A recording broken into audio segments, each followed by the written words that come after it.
بسم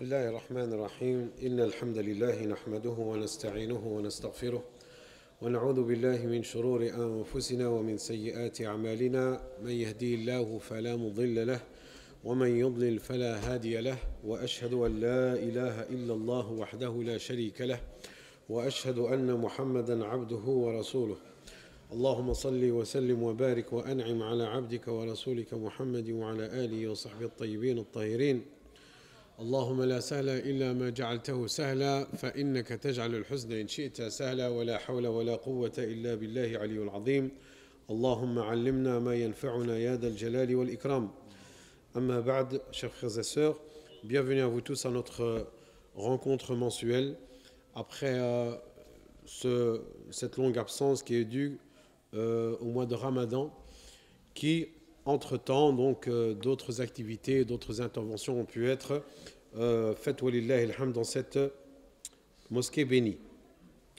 Et comme prévu, comme on vous avait promis, donc la dernière intervention, c'était sur le mariage, il y avait beaucoup de questions qui n'ont pas été traitées et on vous avait promis Inch'Allah, dans la continuité de celle-ci, de pouvoir répondre à toutes vos questions, parce que c'est ça le but, Inch'Allah ta'ala, c'est de répondre à une demande et non pas de faire une conférence pour la faire simplement. Nous avons parlé donc à notre dernière intervention sur le mariage, on a expliqué quels sont les piliers du mariage, quelles sont les conditions, quelles sont les démarches à entreprendre pour celui qui désire se marier. Cela, Inch'Allah ta'ala, brièvement, ceux qui n'étaient pas là, parce que ce sont des éléments importants qui sont toujours à rappeler. Donc, concernant l'acte religieux, aqd al-zawaj, comme Allah subhanahu wa ta'ala l'a décrit, al-mithaq al-ghalid, le pacte sacré, afin qu'il soit accepté auprès d'Allah subhanahu wa ta'ala, il doit avoir donc la présence du tuteur. Qui est le tuteur? Donc c'est le père de la future épouse, ce qu'on appelle en arabe al-wali. Le prophète alayhi salatu wassalam dit la nikah illa bi wali. Le prophète alayhi salatu wassalam dit dans un hadith authentique que le mariage n'est valable auprès d'Allah azza wa jal que en présence. Et quand on dit en présence, pas nécessairement une présence physique, mais le consentement du tuteur. Donc le consentement du tuteur. Possible que le tuteur, que le père par exemple, soit en voyage. Est-ce que cette personne ne peut pas se marier? Oui, elle peut se marier par procuration ou bien via le téléphone ou autre. Et ça dépend du pays dans lequel vous vous trouvez et de la manière dont ça va se faire. Donc le tuteur, c'est un élément essentiel, le consentement du père. À travers les questions que vous avez posées, parfois on a des cas de figure où le père ne veut pas le mariage et c'est injustifié. Beaucoup se posent la question, est-ce qu'on doit se prendre la tête, est-ce qu'on doit renier carrément l'avis du père, est-ce qu'on doit quand même le faire parce que c'est du halal? Toutes ces questions-là ont été traitées, Inch'Allah ta'ala, et quoi qu'il en soit, en aucun cas, quelqu'un de sensé et de sage va vous appeler à nier votre père ou bien aller à l'encontre de votre propre père ou bien de le poursuivre en justice pour quel que ce soit. Il faut toujours aller, la solution se trouve dans la conciliation, dans la médiation, dans la discussion, dans la communication. Et c'est à travers ça que, Inch'Allah ta'ala, vous trouverez le bienfait à long terme. Parce que même si vous avez votre solution là à court terme, à long terme, vous n'aurez pas, qu'Allah nous préserve, ce que vous chercherez. Donc le tuteur, al-wali. Ensuite, nous avons quoi? Nous avons le consentement des deux conjoints. C'est-à-dire que dans l'islam, le mariage forcé est illicite et il n'est pas valable auprès d'Allah subhanahu wa ta'ala. Le consentement de l'époux, de la future épouse et du futur époux. C'est-à-dire que c'est un mariage de plein gré, c'est pas un mariage forcé, c'est pas un mariage arrangé, c'est pas un mariage parce que c'est le cousin, c'est le fils de l'oncle ou bien celui-là qui a de l'argent, ou bien c'était la promise déjà alors qu'ils n'étaient même pas encore nés, mais c'est comme ça que ça se passe, c'est que celui-là il se mariera avec celle-là et c'est comme ça que ça se passe. Non, en islam ça n'existe pas. Si dans certaines cultures ça existe, eh bien l'islam combat cela, il faut que ce soit de plein gré et que ce consentement, et si pour une raison ou pour une autre, dans la même famille, il y a ce consentement, ben, il n'y a aucun interdit à cela, walillahi alhamd. Donc le consentement des deux conjoints et la présence de deux hommes musulmans qui seront témoins du mariage. Shahidan Adlain, deux musulmans. Quand on dit musulmans, ce n'est pas n'importe lesquels, c'est des musulmans qui prient, qui sont corrects, qui sont droits dans leurs bottes. Ce n'est pas quelqu'un qui fait les 400 coups et dit ouais, viens, tu vas témoigner le mariage. Quelqu'un qui est connu dans sa droiture. Pourquoi on a besoin de ces témoins si demain il y a une divergence, si demain on a besoin de témoins de ce qui s'est passé durant l'acte de mariage, eh bien on a besoin de leur témoignage. Donc quelqu'un qui est habitué à mentir ou bien qui n'est pas correct, comment tu pourras prendre son témoignage en compte? Donc deux hommes musulmans, et alors là, encore une fois, que ce soit de la famille de la future épouse, du futur époux, ça se fait dans l'arrangement de tout à chacun. Dans la plupart des cas, ils prennent un membre de la famille, des deux familles conjointes, et comme ça, tout le monde... Mais il faut faire attention aussi que ces deux témoins doivent être disponibles. Ce n'est pas quelqu'un qui passait par là, et après le jour où on a besoin de lui, ah mais je ne le connais même pas, c'est un musulman, alhamdoulilah, on a vu, il prier à la mosquée. Non, il faut que ce soit quelqu'un de disponible, quelqu'un qu'on connaît, quelqu'un qu'on saura revenir vers lui, pas dans une semaine. Peut-être il y aura un problème dans ce couple dans 5 ans, dans 10 ans. Et on va dire, ah, lorsqu'il y avait cet acte de mariage, il y avait tel témoin, mais il est où? Ah, je ne sais pas, c'était quelqu'un qui était à la mosquée, on a vu, c'était quelqu'un, il avait une belle barbe, il priait, machallah, et on l'a pris comme témoin. Non, ce n'est pas comme ça que ça se passe. Donc, Allah yarda alaykoum de faire très attention à ces éléments qui parfois on passe à côté de choses essentielles et qui ont toute leur importance. Et pour terminer, le 5e pilier, c'est quoi? C'est la dot, al-mahr. La dot, c'est un droit que Allah subhanahu wa ta'ala a donné à l'épouse. Et cette dot, elle est à donner de la part du mari. Et donc, ça peut être un présent, ça peut être une promesse, ça peut être un bien matériel comme immatériel. Et dans tous les cas, bien sûr, on a beaucoup d'exemples dans la biographie du prophète sallallahu alayhi wa sallam où certains compagnons n'avaient même pas les moyens de se marier et d'utiliser une dot et que certains d'entre eux même ont donné comme dot le fait d'apprendre eux-mêmes le Saint-Coran ou bien de faire apprendre une sourate du Saint-Coran. Mais pour vous dire tout simplement que ce n'est pas simplement du matériel.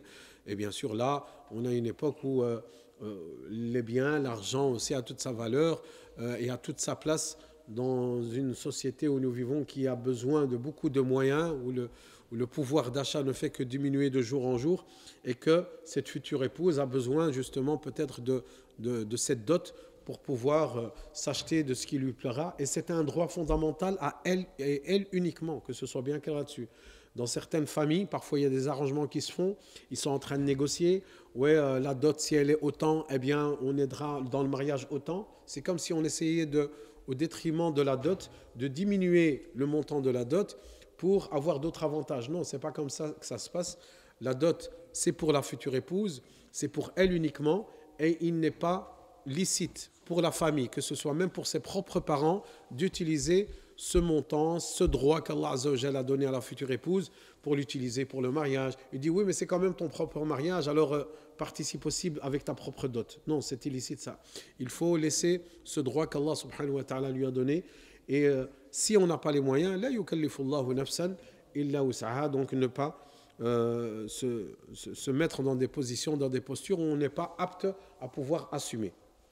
Donc, à partir du moment où tous ces éléments sont réunis, ben, alhamdulillah, le mariage religieux est accepté et valable auprès d'Allah subhanahu wa ta'ala. Et comme on l'a dit, on le redit encore, en aucun cas nous avons cité la présence d'un imam. Parce qu'à chaque fois on dit oui, vous êtes un conférencier, venez nous marier, sinon il n'est pas valable le mariage. En aucun cas, on a dit que la présence d'un imam ou d'un conférencier ou d'un référent religieux doit être là.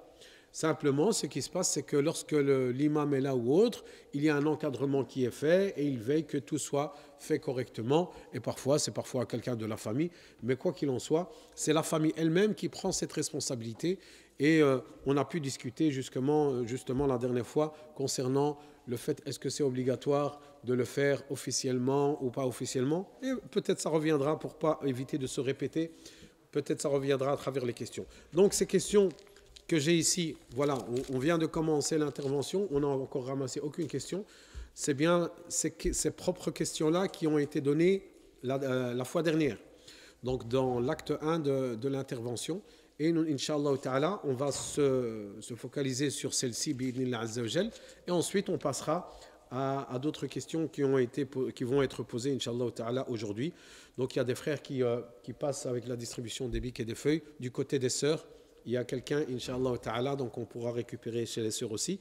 Et vous qui nous suivez via les réseaux, la page de Al-Amal, vous aurez aussi la possibilité, Inch'Allah Ta'ala, de poser vos questions.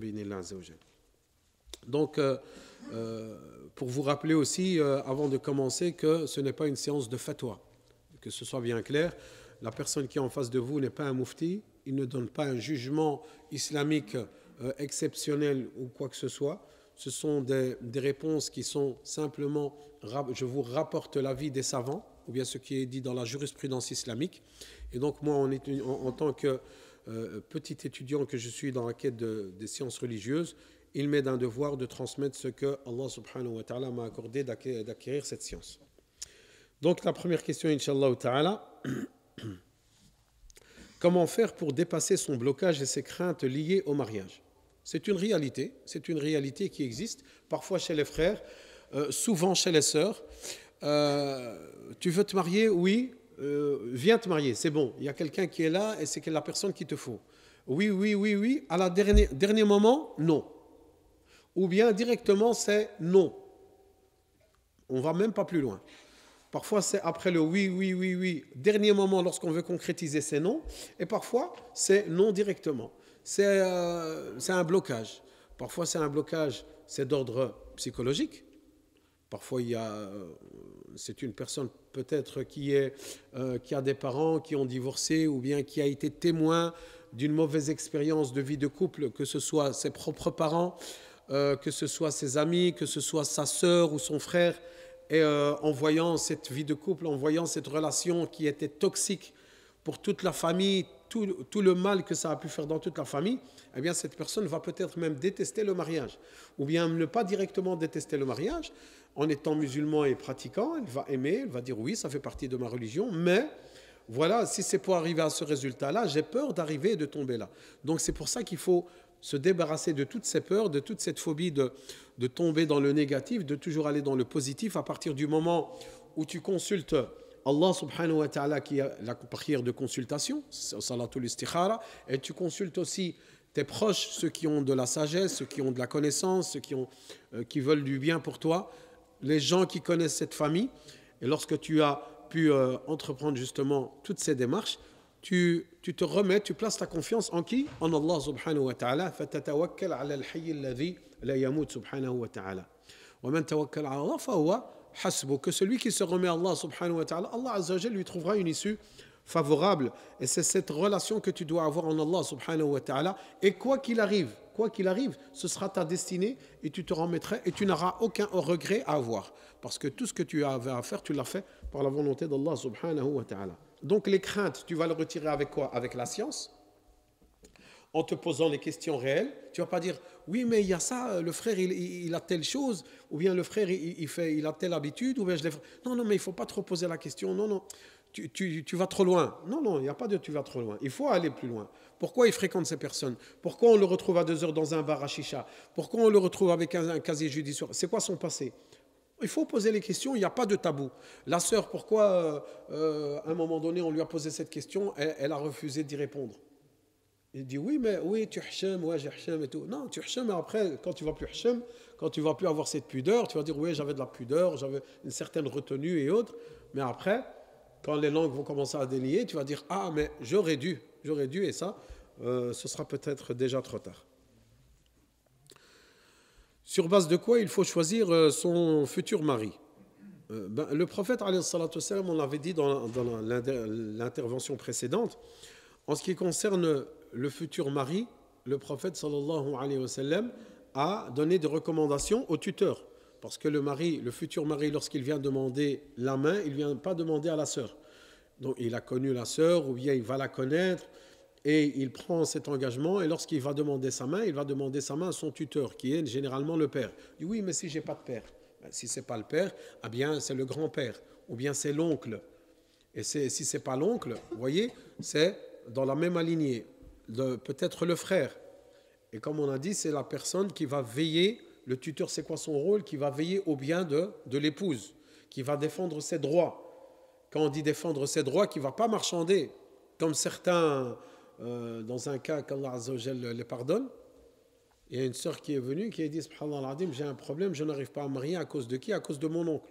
c'est lui qui est mon tuteur parce que mon père est décédé, rahmatullahi alayh, et mon oncle, quand quelqu'un vient et il veut demander ma main, qu'est-ce qu'il leur dit? Il leur dit, la dot c'est 10 000 euros. 10 000 euros la dot. 5 000 pour elle et 5 000 pour moi. Comme ça. Ils vendent des patates. C'est illicite. C'est haram, tout simplement. On ne va pas aller par 36 chemins. C'est pas que tu vends une marchandise et que tu as droit de prendre une partie, ou bien la moitié, ou bien ne fût-ce que 1%, ou bien de cette dot-là. La dot, c'est la sœur qui accepte. Premièrement, c'est le mari qui peut proposer. Parfois, ça se passe comme ça. Il dit oui, combien vous désirez pour la dot?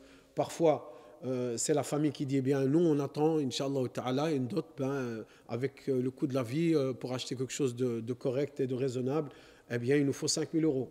C'est ce qu'on entend aujourd'hui. C'est quelque chose de tout à fait raisonnable.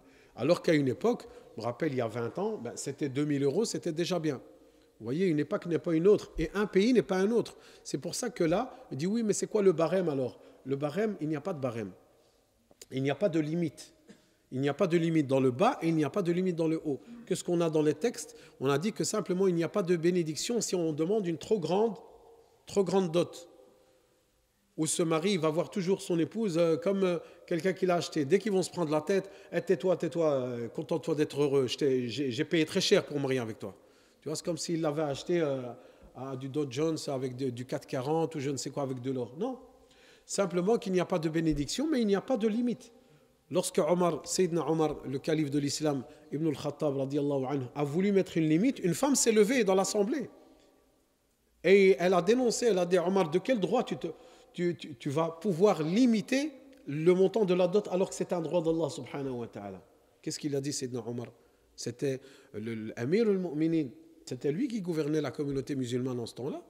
Est-ce qu'il a dit, oui, toi, femme, tais-toi, tu n'as pas le droit à la parole? Il lui a donné raison.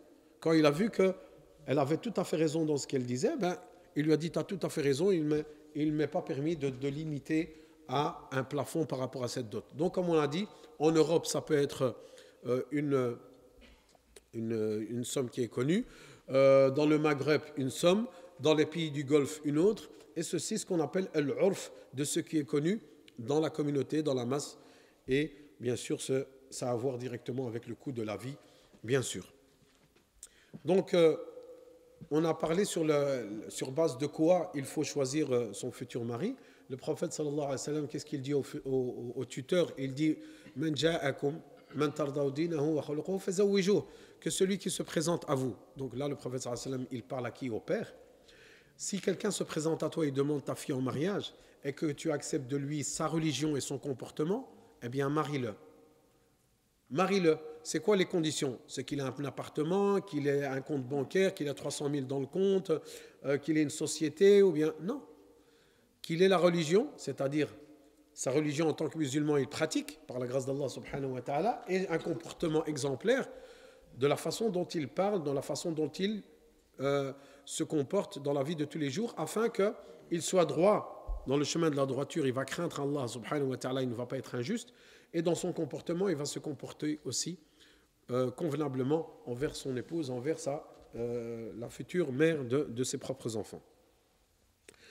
Et de l'autre côté, là on a parlé du mari, là le prophète alayhi salatu wassalam va donner des recommandations quant aux hommes, au jeune homme qui va vouloir chercher c'est quoi les critères d'une femme pieuse, ou bien la femme qu'il faut. Le prophète sallallahu alayhi wa sallam, il a dit une femme peut être choisie comme épouse pour sa religion.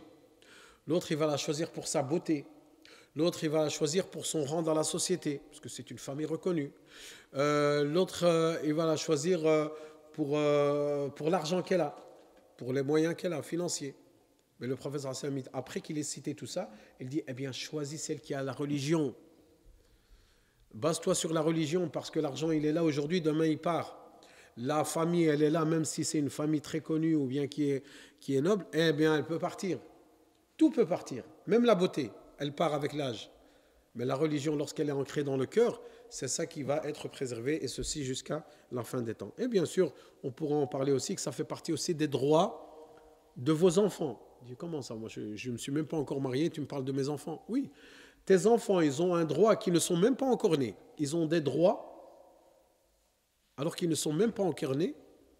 Et parmi ces droits, c'est quoi? De lui choisir une maman. Parce que cette épouse, ce sera la maman de tes enfants. Et lorsque tu vas choisir cette épouse qui est pieuse et qui va donner tout l'amour et tous les droits justement à ses propres enfants à elle, eh bien c'est un droit que tu as donné à ton propre enfant.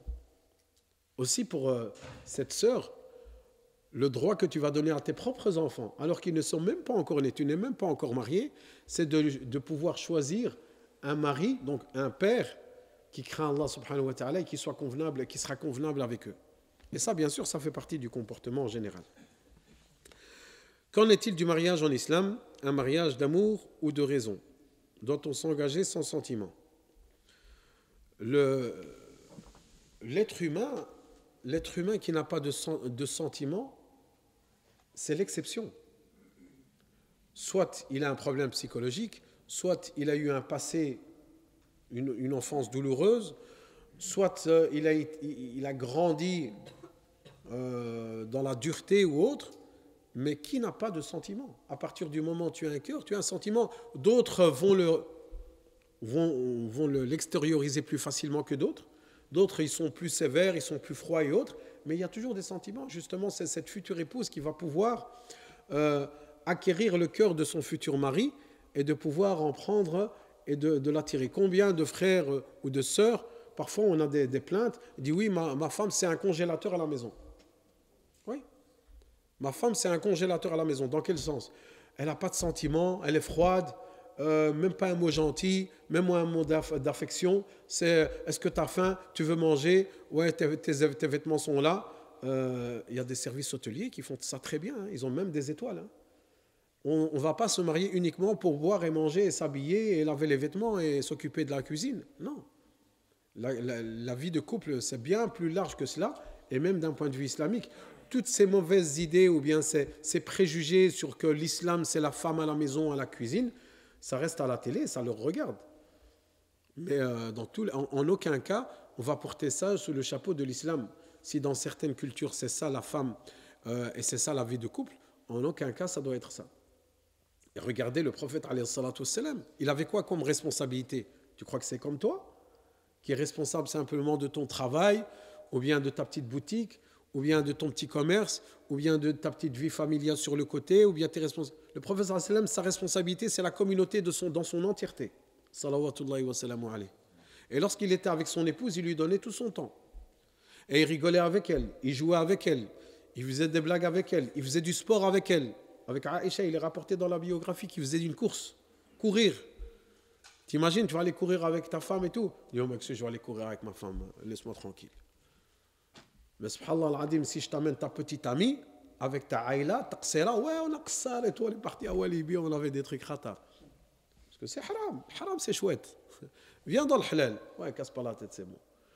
Frère, t'es en train de marcher, t'es marié, machallah, j'ai entendu que t'étais marié et autres. Elle est où ta femme? Elle est là-bas. Elle est à 10 mètres plus loin.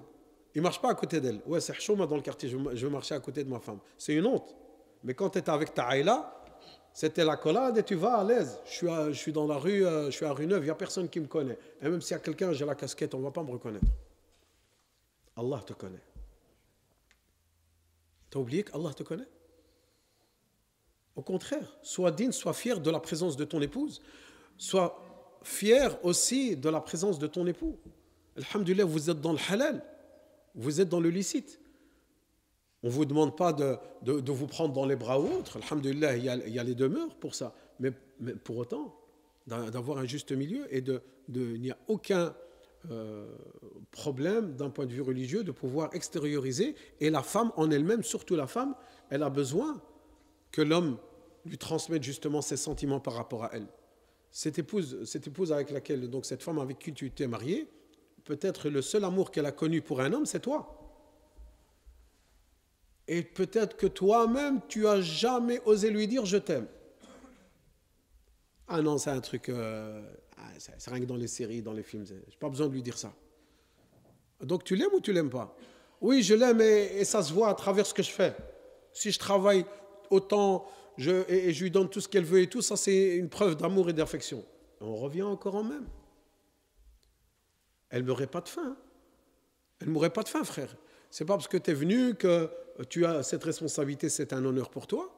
Mais c'est pas pour autant qu'elle mourrait de faim, que lorsque tu es arrivé, elle va commencer à s'habiller, s'acheter ce qu'elle voulait, elle mange jusqu'à sa faim.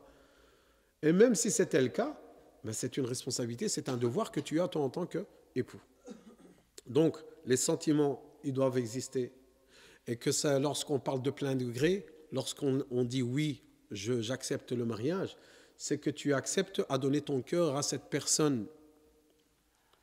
Et qu'il n'y a pas de raison de commencer à faire oui, je vais me marier rien que pour plaire à ma maman. Et tous ces mariages qui sont ouais, pour plaire à tel ou à un tel, ça ne dure pas dans le temps. Tôt ou tard, ça se casse, ça se brise. Et lorsqu'on dit pourquoi tu as divorcé, ouais, j'étais forcé, en vérité, on m'a mis la pression. C'est ça qu'on entend. Parfois même des hommes, on ne dit pas des frères, simplement, pour ne pas dire minimiser. Parfois des hommes âgés, lorsqu'il a divorcé, dit ouais, tout le monde m'a mis la pression, tout le monde dit ouais, marie-toi avec celle-là, tu vas pas trouver mieux, alors que moi j'étais vraiment pas chaud par rapport à ça. Pas qu'elle est pas bien, la sœur, non, mais c'est un choix. Donc les sentiments ont toute leur place dans l'islam. Masha'Allah, ça c'est une belle question. Et avoir l'écriture, c'est sûrement une sœur. Mais pas de chance, les frères. Qui n'est pas encore marié dans la salle? Il lève la main. Celui qui n'est pas encore marié. Inch'Allah. Ouh là là. Parce qu'il ne voit pas ce que je vois. Il y en a beaucoup. Hein. Inch'Allah. Apparemment, c'est une sœur. Mais désolé, les frères. C'est une question d'il y a 2 mois. Donc, elle n'est pas là, la sœur. Elle a dit, y a-t-il des frères dans la salle qui veulent se marier? Donc, la réponse, elle est oui. Et ils sont là. Mais la sœur, elle n'est plus là. Peut-être qu'elle est déjà mariée. Le ramadan, il est venu, il y a eu le baraka du ramadan, et ils ont déjà fait la fête. Peut-être qu'elle est déjà là avec ses enfants. Non, je ne pense pas, ce sera trop court. Mais quoi qu'il en soit, je vous assure, les frères, il y en a qui veulent se marier. Même je déclare les dossiers du local des jeunes. Bon, on va pas déclarer des dossiers. Parce qu'il y a le local des sœurs aussi. Il y a le local des sœurs, c'est pas rien que des sœurs mariées. Moi, je suis sûr qu'il y a plein de sœurs qui veulent se marier. Il y a plein. Et subhanallah al-adim, il y a une anecdote ici dans cette mosquée. Ça m'a fait rire dans le sens où c'était Corona. C'était Corona. Et donc, la mosquée était fermée. Après, il y avait 15 personnes maximum. Et après, il y avait le ramadan. Et on faisait aussi un télédon. On ramassait donc une cagnotte pour la mosquée. C'était un projet pour financer les portes anti-feu, je me rappelle. Et donc, l'une des invocations qui était demandée, il y avait une sœur qui a demandé au mariage, elle a dit comme cette personne. Et il y a un frère qui était là, et il a dit, moi je suis disponible, je veux me marier. Et donc, nous on est partis, on a terminé notre soirée, chacun est rentré chez soi et autres. Et le frère, il a été jusqu'au bout, il a cherché cette personne, ils ont des enfants. Ils sont mariés, ils ont des enfants. Donc, alhamdoulilah, c'est le halal. Alhamdoulilah, ça se fait correctement en suivant les règles qu'on a expliquées à chaque fois. Mais pourquoi pas? On dit oui, mais pourquoi vous organisez pas des rencontres et autres? Je ne suis pas une agence matrimoniale. Je vais vous organiser ça. Je vais amener la sœur, je dis voilà, ça c'est un frère, il veut se marier. Je vais le recommander, je ne le connais pas. Quelles sont moi mes garanties? Je vais dire oui, demain quand il y a un problème, oui, c'est le professeur Nouali qui m'a recommandé cette personne, c'est via telle mosquée. Ben oui, parce que c'est aussi une responsabilité de recommander une personne. Mais si vous connaissez une personne très bien, ben oui, c'est bien. Oui, ça c'est mon voisin, oui, ça c'est mon ami d'enfance, je le recommande, c'est quelqu'un de sérieux, quelqu'un qui craint Allah Azza wa Jal, parce que c'est clair, tous les frères, sans exception, petits, jeunes, moins jeunes, grands, ceux qui sont divorcés, ils viennent tous chez moi. Frère Youssef, Allah jazik bikhair, je veux une sœur, mais une sœur pieuse. Et tous, ils veulent une sœur pieuse. Je dis, toi, t'es pieux? Et les sœurs, machallah, je veux un frère qui craint Allah Azza wa Jal. Moi, j'ai jamais entendu une sœur qui vient chez moi qui me dit, moi, je veux un tox, je veux quelqu'un qui est minimum, 10 ans. Il a fait 10 ans de prison, là. Non, il faut 10 ans minimum. La marijuana, la drogue, la blanche, hein, le hashish et tout, c'est un gamin, hein. Moi, je veux pas. J'ai jamais entendu ça. Ils veulent tous des pieux, ils veulent tous des pieuses. Mais sois un pieux. C'est comme quelqu'un, il est à côté, il est à l'ouest, il ne prie pas à l'heure, il a un mauvais comportement avec ses parents, il a beaucoup de manquements dans la religion, et il cherche une sœur qui est comme l'épouse d'un compagnon. Et vice-versa. La sœur, elle a plein de manquements, elle cherche un frère comme un compagnon du prophète alayhi salatu wassalam. Mais est-ce que tu seras à la hauteur de cette personne? Peut-être que cette personne, tellement qu'elle est pieuse, toi tu vas aller ronfler, tu vas aller dormir toute la nuit, lui il sera en train de prier la nuit, ou vice-versa. Et donc il y a certaines choses, et la meilleure des choses, je vous assure, la meilleure des choses, et la beauté, c'est de pouvoir évoluer ensemble. L'époux et l'épouse, d'évoluer dans la religion et dans la pratique religieuse ensemble. Pourquoi on dit le mariage, c'est la moitié de la religion? Parce que tu termines. Donc, tu es musulman, tu es pratiquant, les 5 piliers de l'islam, tu les mets en pratique. Ça, c'est une chose. Mais après, le reste, comment je vais mettre en pratique la sunna du prophète sallam lorsqu'il était avec ses enfants, lorsqu'il était avec ses épouses, comment il donnait ses droits, comment les devoirs de tout un chacun? En te mariant. Eh bien, c'est à travers cela que tu vas pouvoir évoluer, tu vas pouvoir avancer. Moi, je connais des frères, ils étaient à l'ouest. Ils ne priaient pas à l'heure. Tarawih, c'était dans le café. Mecca, c'était impossible. C'était les Maldives et Istanbul, tout ce que tu veux, sauf là. Quand ils se sont mariés, voyage de noces à l'Umrah, Salat Tarawih, premier rang. El Fajr, elle le pousse, elle lui donne un coup de pied. Va prier avec les hommes. Tu le vois à la mosquée, El Fajr à la mosquée. Alhamdulillah. Donc, le mariage, il va vous permettre justement de pouvoir vous rapprocher d'Allah subhanahu wa ta'ala, et c'est l'une des finalités du mariage.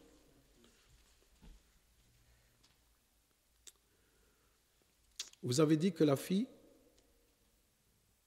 a fait sortir son père de l'islam elle-même, mécréant, mais cela est vrai, non? C'est la prière qui est différenciée le musulman du grain. Ah oui, j'avais donné un exemple qu'une sœur voulait absolument se marier avec quelqu'un et que son père n'était pas d'accord, et que qu'est-ce qu'elle a trouvé comme manigance pour cela? Elle a dit que mon père n'était pas musulman, alors que c'était un musulman.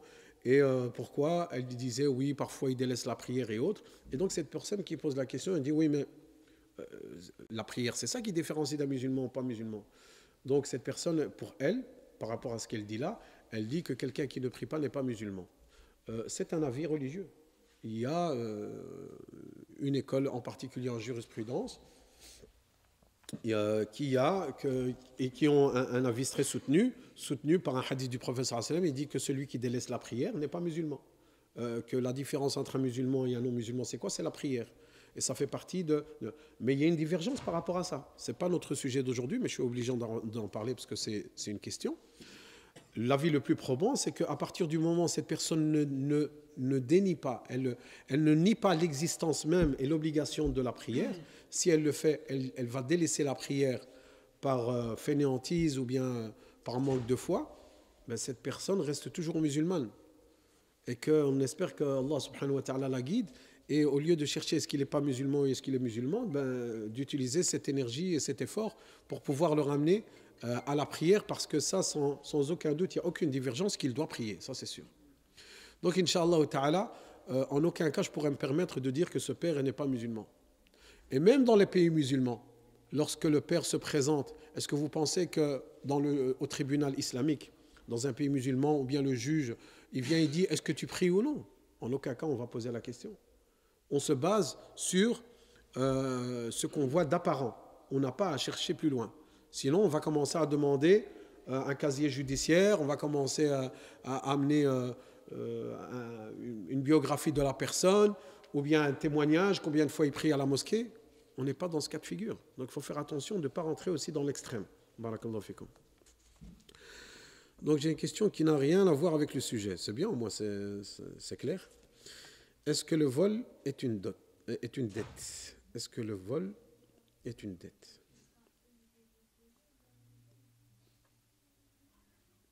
Bien.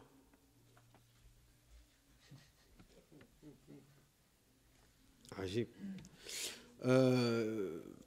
Je répondrai ultérieurement, parce que j'ai peur d'aller vers quelque chose. Même la question pour moi n'est pas claire à 100%. J'ai une idée là-dessus. Mais comme la personne qui a posé la question a dit que ça n'a rien à voir avec le sujet, donc je remercie de ta participation et d'avoir dit clairement que ce n'était pas de partie du sujet. C'est très bien. Comment agir lorsqu'on sait qu'une sœur est battue par son père de façon très brutale? Bon, ça, c'était même pas la peine de dire très brutale. Battre sa fille est tout à fait interdit, brutal ou pas, ou très ou pas très, avec des bleus, des ecchymoses, des blessures au visage et autres. Elle est encore mineure, elle a déjà essayé de faire intervenir l'imam de la mosquée pour calmer les choses, mais rien n'y fait. Mais écoutez, premièrement, ça n'a rien à voir avec le sujet, mais voilà, on est dans une agression physique par rapport à un enfant. Ma la yurfa bil Qur'an, yurfa bil sultan. Comme l'a dit un compagnon, il a dit, lorsque tu n'as pas la possibilité d'accéder à un droit en disant à cette personne, crains Allah Azza wa Jal, le prophète sallallahu alayhi wa sallam n'a jamais appelé à être aussi brutal, de frapper ses enfants de cette manière-là et autres, et d'être agressif comme tu le fais. Mais s'il ne craint pas Allah Azza wa Jal, il est dans la continuité et que cette fille, cet enfant est dans la torture, ben, il faut le dénoncer. Parfois, quand tu dis à quelqu'un crains Allah Azza wa Jal, taqillah, Allah Azza wa Jal, il va te juger par rapport à ça, il n'en a rien à cirer. Mais quand tu lui appelles les flics, oh oui monsieur, directement. Non, il n'y a pas de problème monsieur, plus jamais monsieur. C'est vrai ou c'est pas vrai? Donc, parfois, on est obligé de passer par cette case-là. Qu'Allah Azza wa Jal le guide, qu'Allah le guide et qu'Allah protège cet enfant. Nous sommes fiancés et nous sommes en pleine préparation pour le mariage. Sauf que nous avons beaucoup de problèmes. Quelle est la solution malgré que nous crions Allah Azza wa Jal et que nous prions tous les deux? Ce n'est pas parce que tu pries que tu n'auras pas de problème. Ça se saurait, tu sais. Nos frères qui sont en Palestine, à Gaza, ils prient. Hein, et pourtant, ils sont très éprouvés. Donc, ça n'a rien à voir avec ça. Linabluwakum ayyukum ahsanu amala. Allah subhanahu wa ta'ala dit afin que nous vous éprouvions. Et on voit que c'est une épreuve pour voir qui d'entre nous va pouvoir supporter, va pouvoir surmonter les épreuves. Comment réagir face aux épreuves. Et donc, j'aime bien le terme « nous sommes fiancés ». Je ne suis pas au courant qu'il y a le fiançailles en islam. C'est quoi les fiançailles? C'est la promise? C'est quoi, la famille elle s'est rencontrée? C'est mariage à moitié? Donc, les fiançailles, on a dit que d'un point de vue islamique, ça n'existe pas, le terme fiancé. On a le khotobay, la demande en mariage. Et il y a beaucoup de gens que lorsque tu vas faire la demande en mariage, ils disent « ouais, c'est les fiançailles ».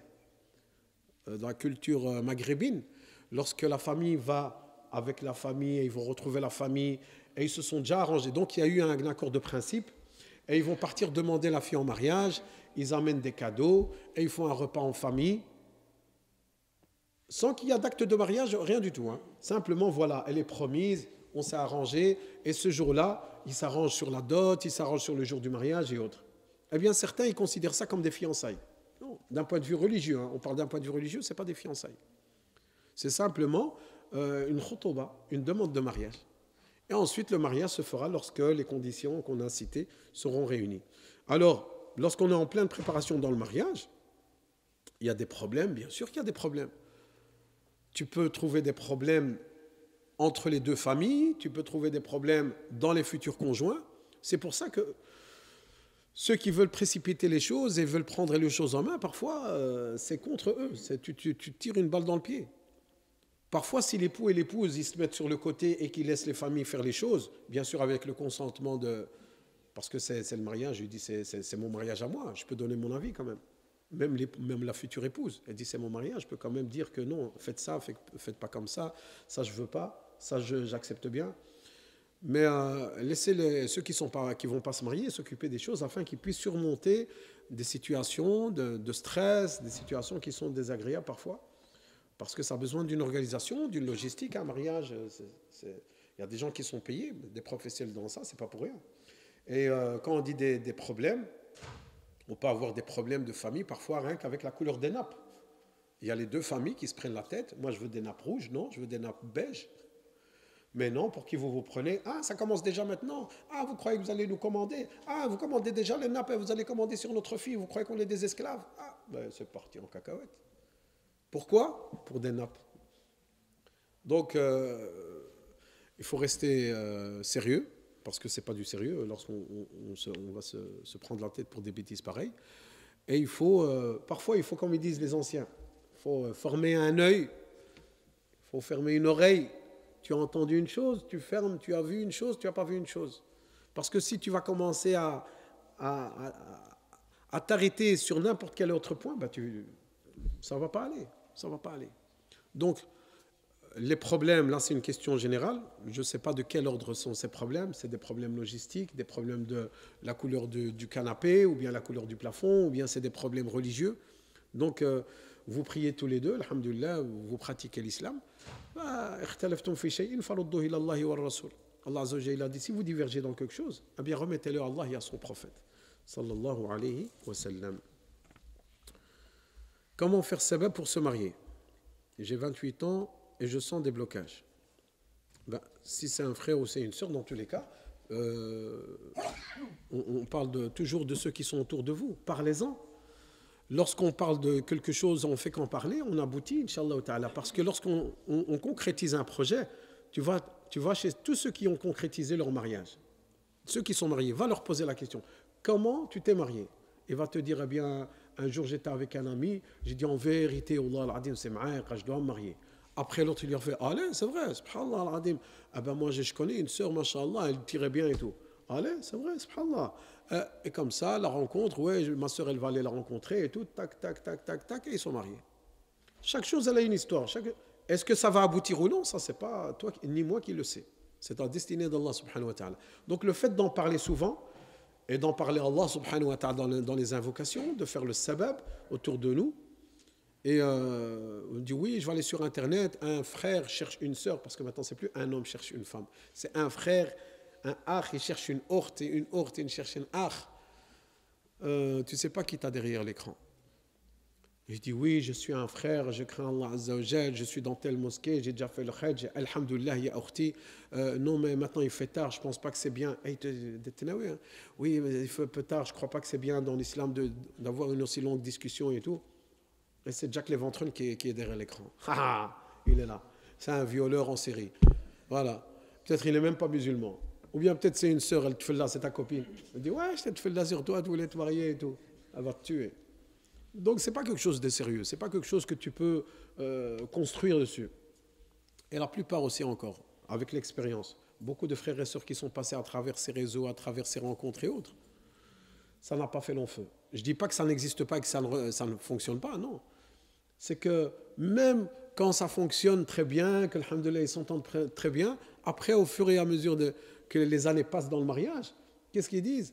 Ils disent, subhanallah al-azim. En vérité, ma femme, elle est à la maison toute la journée avec l'Internet. En vérité, quand j'ai pris contact avec elle, elle était derrière l'écran, elle cherchait des hommes et tout.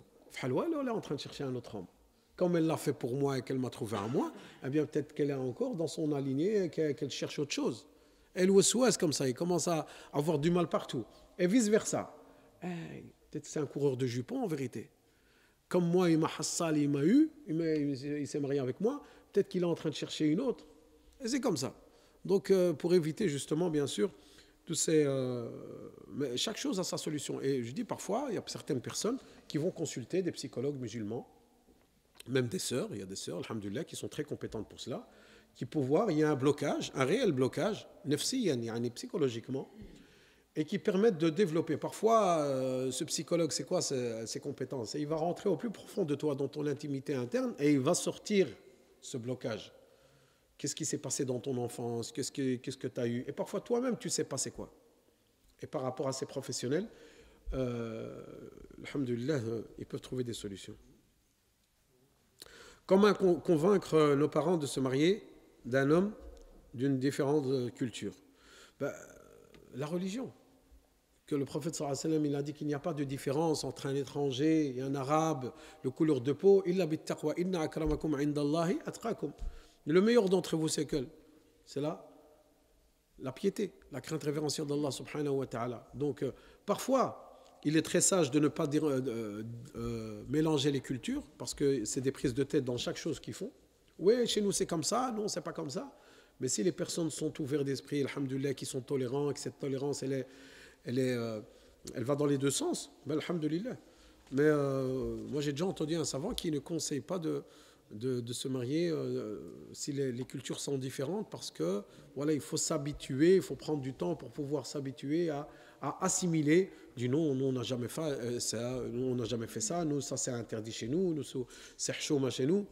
Et voilà, toute ta vie tu vas commencer à chercher. Ouh là là, je vois qu'il y a beaucoup de questions, mashallah. et que le temps y passe, je vais essayer de piocher aussi dans ceux qui sont d'aujourd'hui. Sinon, on va faire acte 3. Hein. S'ils font ça dans des séries sur Netflix, je ne vois pas pourquoi on ne ferait pas non. Quand l'épouse est poussée à bout par son époux pendant plusieurs mois, et qu'un jour, lors d'un désaccord, elle pousse son époux et qu'il la frappe. Oh là là, c'est chaud, hein? Donc là, il y a une différence. Après, bon, l'épouse, là, elle dit clairement que c'est elle qui a poussé son mari. Après, action-réaction, tac, il va la frapper. Violemment, au visage. Est-ce qu'il est excusé pour cela?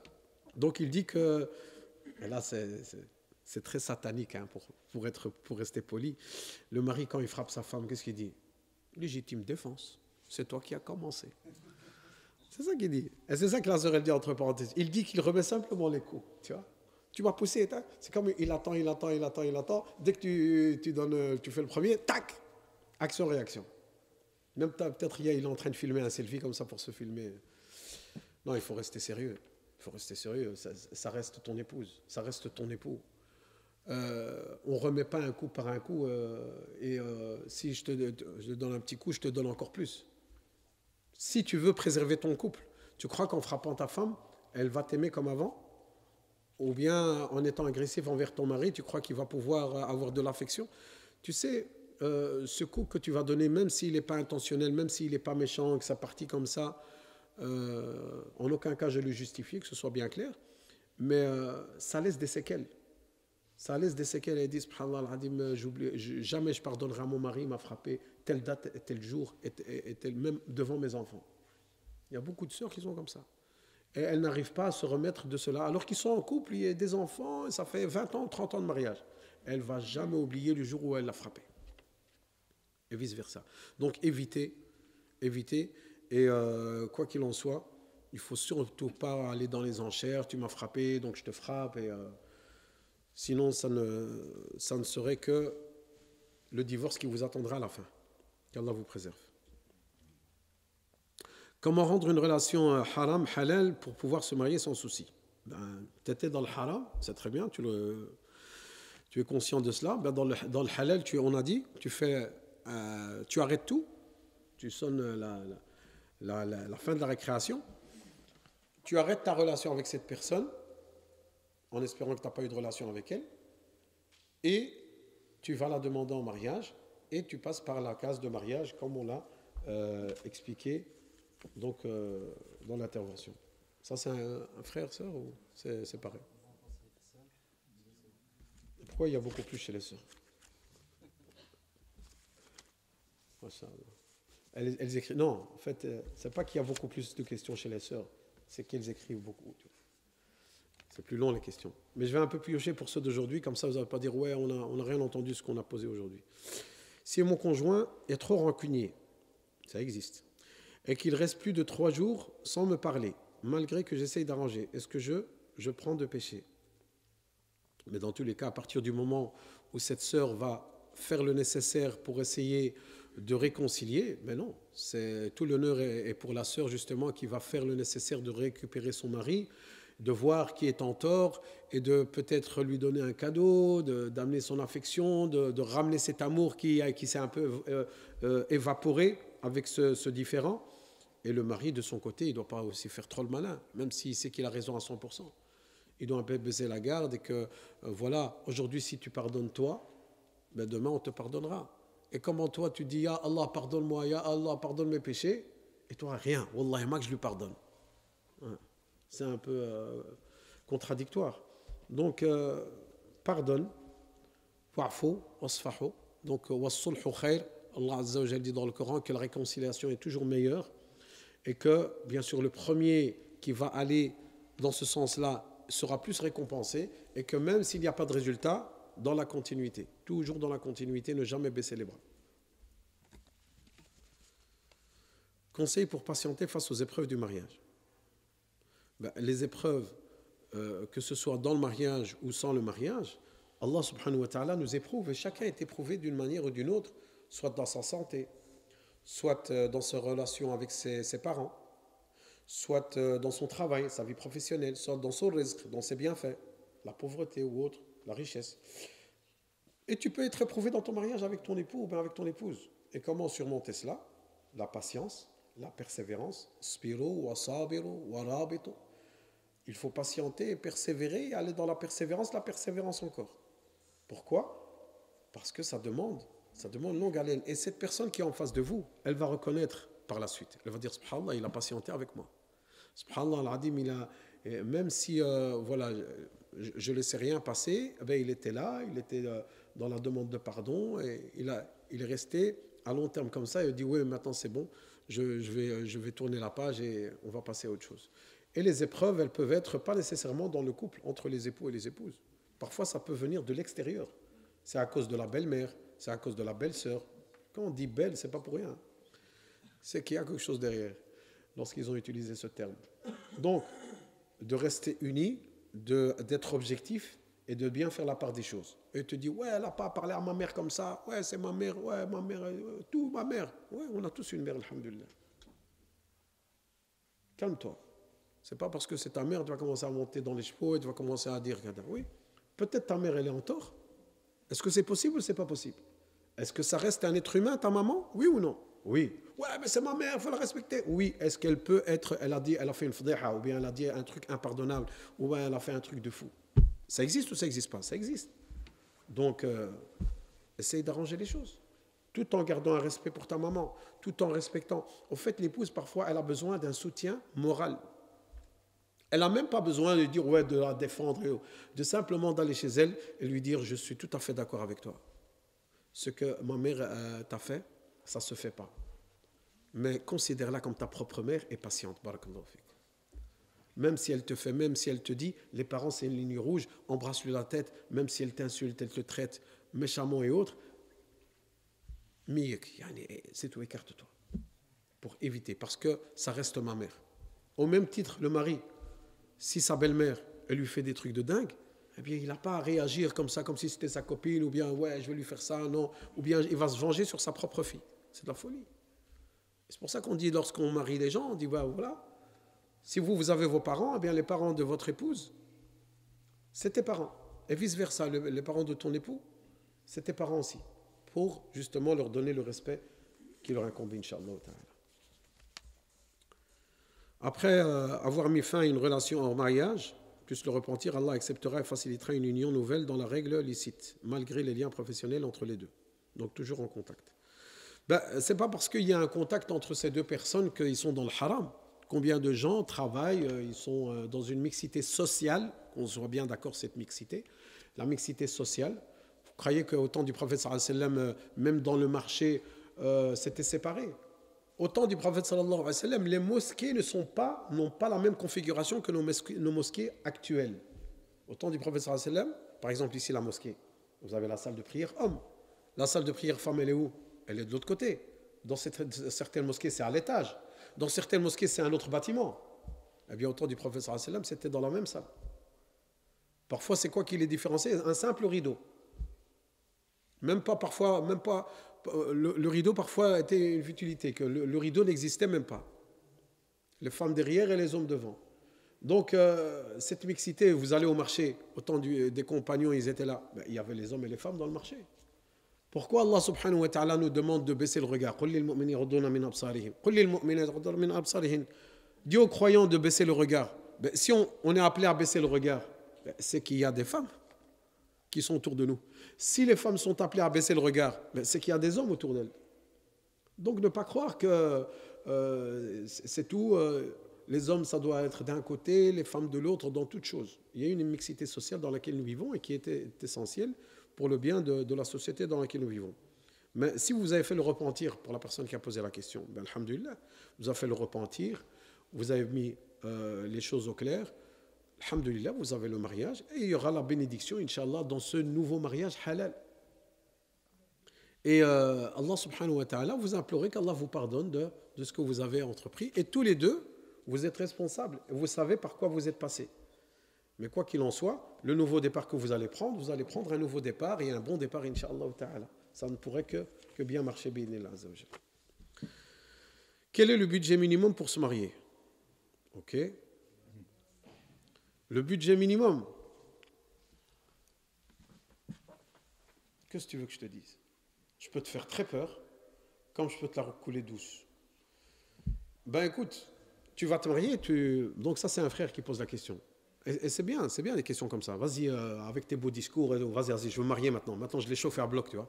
Maintenant, je vais me marier, je vais aller chez l'Oualid de l'Oualida, on va aller demander Kada. Vas-y, je vais aller voir mon compte combien il y a, je vais voir mon application, je vais voir s'il peut me prêter de l'argent. De l'aller, 100 € chacun, ça va le faire. Tu dois payer un loyer. Est-ce que tu as une entrée, tu travailles?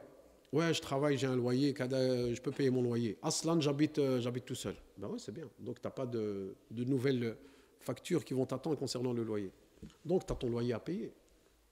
Il faut voir si tu travailles, une entrée permanente. Ensuite, pour le mariage en soi, ben, il ne faut pas grand-chose. Il faut rester modeste. Il faut vivre suivant ses moyens. Ne pas croire que ça sert à quoi de faire un mariage à 100 000 € avec une grande limousine, avec un cocher, avec un type en moustache, avec les chevaux et tout. On en veut de tout. Hein. Et le lendemain, il est Lidl ou Aldi. Qui va? C'est quoi le moins cher? Reste sérieux, reste sur terre. Tu n'as pas les moyens, tu fais suivant tes moyens. Le professeur Hassan, il a dit faites la fête du mariage ne fût qu'avec un sacrifice, avec une bête. Tu n'as pas les moyens de faire un mariage? Tu prends une bête. Combien ça coûte une bête? 200 €, 250 €. Tu la prends à un Messie, tu la cuisines même pas à la maison. Tu prends la bête, tu la sacrifies, tu as un mouton en entier, tu la prends dans une boulangerie, là où il y a les cuisiniers, ils vont te cuisiner, et ils vont le cuire, et tu vas inviter tes amis ou la famille, une table, 2 tables, 3 tables, suivant tes possibilités. Alhamdoulilah, on a mangé, on a qassar, il y a le baraka. Allah yajib tissir. Même ça, tu n'as pas les moyens. Alhamdoulilah, il y a des frères peut-être qui vont pouvoir faire ça avec toi. Le plus important, c'est quoi? C'est de respecter ce que les piliers du mariage, que les éléments sont là réunis et que, Inch'Allah, tu pourras subvenir aux besoins de ton épouse. Mais si tu n'as rien du tout, tu es cher, tu n'as aucune entrée, tu n'as rien du tout, ouais, moi je fais confiance à Allah Azza wa Jal, et je veux me marier, c'est halal, bi'idnillah, et kun khair. Non. Il faut avoir les moyens. Et les moyens, aujourd'hui, mashallah, le loyer à 200, 300 €, c'est fini ça. Hein. Même un code, c'est plus l'avoir à ce prix-là. Donc, quand tu vas avoir ton loyer pour une chambre à coucher à 900 €, plus, je vous fais peur, hein. C'est ça à Bruxelles. 900 € plus le gaz, l'électricité qui a une augmentation permanente. Tu vas payer 100 €, ouais, les charges communes, 1000 €. 1000 €, ça c'est rien que tu n'as pas encore mangé, personne n'est tombé malade, et tu n'es pas habillé, tu es parti nulle part. C'est une réalité. Ouais, mais comment je vais faire alors? Moi j'ai un salaire de 1500. Ah ouais, mon ami. Comme ça, tu sais, on parle les gens où ils vivent. Mais cette femme qui vient, cette épouse avec laquelle tu t'es marié, tu crois qu'elle est venue sans son risque? Ouais, mais elle ne travaille pas, elle n'a pas d'entrée. Ça, c'est toi, c'est ta calculatrice à toi. Elle n'a pas d'entrée. Allah, il va lui donner son risque et elle amène son risque avec elle. Et peut-être que toi, toute ta vie, tu as travaillé, tu as eu un salaire de 1600 €. Quand tu t'es marié, ces 1600 €, Allah, il va mettre de la bénédiction. Et c'est ça que tu n'arrives pas à comprendre. Tu vois, toutes les calculatrices du monde, tous les logiciels du monde, ils ne vont jamais pouvoir calculer ça. Parce que c'est la bénédiction d'Allah subhanahu wa ta'ala. L'argent, parfois, tu as peu et il reste longtemps. Et tu peux faire beaucoup de choses avec. C'est comme une voiture. 2 personnes, ils achètent une voiture de la maison, nouvelle. Le premier, il prend la voiture. Une semaine après, il ferait un crash sinistre total. Il n'a plus de voiture. L'autre, il est resté avec la voiture pendant 30 ans. Est-ce qu'il y a de la baraka dans le deuxième cas de figure ou non? C'est la même voiture. C'est la même usine. Ils l'ont acheté avec le même argent. C'est de l'argent halal. C'est là, il n'y a pas le baraka, c'est là, il y a le baraka. C'est pour ça que tu dis parfois, il ne faut pas aller. Et combien de frères, ils ont dit, subhanallah, mon épouse, c'était une bénédiction dans ma vie. Mon épouse elle-même, c'est une baraka. D'autres, ils vont te dire, mes enfants, depuis que j'ai des enfants, j'ai le baraka dans ma vie. Donc, cherche la bénédiction d'Allah subhanahu wa ta'ala et parfois mettre ta calculatrice de côté, ça va te permettre d'avancer, inshallah ta'ala. Parce que si tu vas voir les chiffres, tu ne vas pas t'en sortir. Tu vas dire, c'est impossible de vivre. Ah ouais. Comment tu peux m'expliquer que quelqu'un qui est au CPS, qui a 600 ou 700 € et qui a un loyer de 800 € et qui doit payer des frais et autres, comment il fait? Il vole ou quoi? Ou bien dans d'autres pays comme dans les pays du Maghreb, l'autre il a 2500 dirhams, et il a un loyer de 1000 dirhams, et il y a ses parents qui habitent avec lui, et il a sa femme et ses enfants, et comment il fait pour terminer le mois? Et pourtant, il ne vole pas. Baraka. Qu'Allah mette de la bénédiction dans nos biens. Donc, Inch'Allah, ne pas trop voir trop grand, et Inch'Allah ta'ala, le budget minimum, c'est ce qui sera, Inch'Allah, le plus béni d'Allah subhanahu wa ta'ala. Ne te mets pas de chiffres, ne te mets pas de barrières. 10 conseils, des conseils pour un homme qui a peur de passer le cap financier. Il finalise les études afin d'ouvrir un commerce. Il a peur de passer le cap financier. Parfois, c'est sage de la part d'un frère qui dit « Je ne veux pas me marier maintenant, je fais mes études, je vais avoir mon diplôme et Inch'Allah, je vais m'occuper de mon projet commercial. Voilà, je vais ouvrir ma boutique ou bien j'ai mon projet et ensuite je vais me marier. » Parfois, c'est sage, c'est meilleur. Comme ça, tu peux tout consacrer un maximum à ton projet professionnel. Mais dans d'autres cas, que cette épouse, Inch'Allah, va t'aider dans ton projet professionnel aussi, c'est louable. Et que la présence de ton épouse, c'est elle qui va te soutenir moralement, c'est elle qui va être avec toi, c'est elle qui va peut-être te donner des idées, c'est elle peut-être qui va être ton associé. Et parfois, ça marche, walillahi alhamd. Pas toujours, mais ça marche. Au jour d'aujourd'hui, tout le monde dit qu'ils suivent la religion. Je vous l'accorde. Comment savoir si il dit ou elle dit la vérité? S'il a menti sur la religion et un autre, est-ce que je peux divorcer? Le divorce, premièrement, lorsqu'on va divorcer, on divorce pour une cause. Si le mari il va divorcer injustement, ça fait partie des grands péchés. Ce n'est pas parce qu'il a l'autorisation de divorcer, il dit « ouais, moi je suis le mari, je divorce et tout ». Non, même si tu as ce pouvoir entre parenthèses, ça peut être contre toi, fais attention. Et l'épouse, si elle demande le divorce alors qu'elle n'a pas le droit, dans le sens où ce n'est pas justifiable, elle ne sentira pas l'odeur du paradis. Donc il faut faire attention par rapport à ça. On ne va pas divorcer comme ça sur un coup de tête. C'est vraiment qu'on a vraiment tout essayé, le plan A, le plan B, le plan C, ça ne va pas, ça ne va pas, ça ne va pas. Après, parfois, la solution, c'est le divorce. Parfois, la solution, c'est le divorce. Afin de pouvoir avancer dans la vie. Et toi, c'est quoi ta règle? La personne qui est en face de toi en tant que musulman ou en tant que musulmane, c'est qu'elle dit la vérité. On ne va pas dire, ouais, tout le monde ment aujourd'hui, mais tu ne vas jamais t'en sortir. Al-aslu fil muslim al-adala. Ça, c'est une règle que tu dois te mettre en tête. Qu'à l'origine, pour le musulman, pour la musulmane, c'est quoi l'origine de son comportement? C'est qu'il ne ment pas, c'est qu'il ne vole pas, c'est qu'il n'est pas vicieux. Il a un bon comportement, c'est quelqu'un qui prie, c'est quelqu'un qui est correct, jusqu'à preuve du contraire. Donc toi, tu ne vas pas rentrer dans « ouais, peut-être qu'ils vont mentir de cada ». Et si c'est une personne qui a menti, après le mariage, tu découvres et autres, c'est pas possible qu'il se transforme. Quoi, quelqu'un qui priait, qui ne prie plus, ou bien il priait, mais il faisait semblant, ou bien des choses. Donc, il y a des choses, al-muslimun inda shurutihim. Le professeur Hassan aussi a dit que les musulmans sont tenus suivant leurs conditions.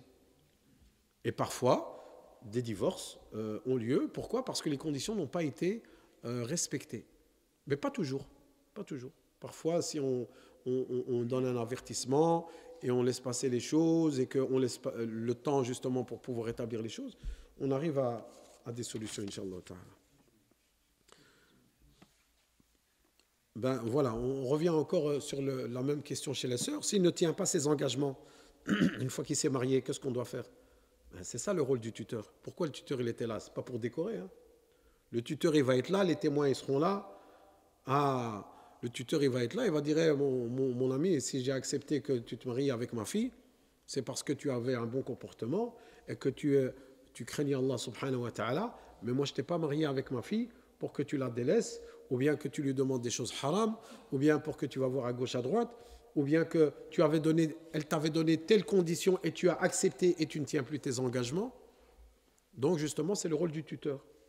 Et il faut faire intervenir la famille par rapport à ça, afin que chacun puisse, que ça va dans les deux sens. Hein. Ça peut être du côté de l'époux ou bien du côté de l'épouse. Que faire à un mois de mariage et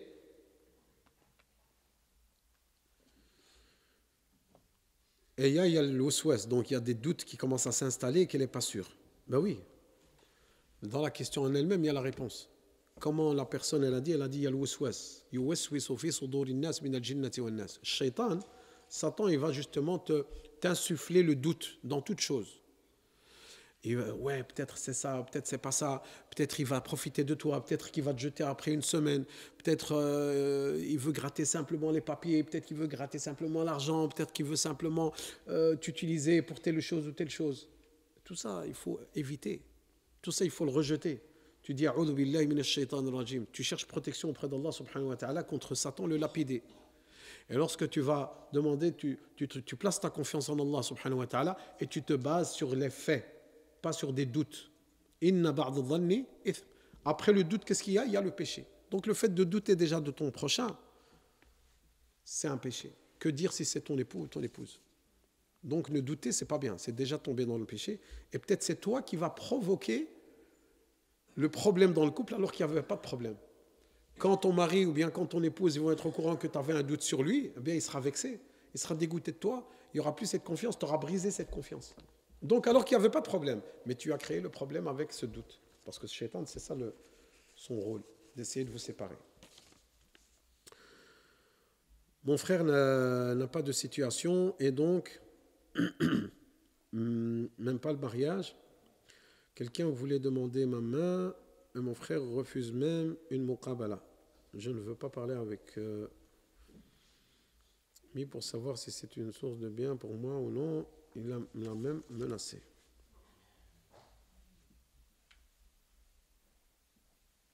Donc cette sœur, elle dit que son frère n'a pas une situation et donc il n'aime pas le mariage en soi. Donc apparemment, ce frère, c'est le tuteur.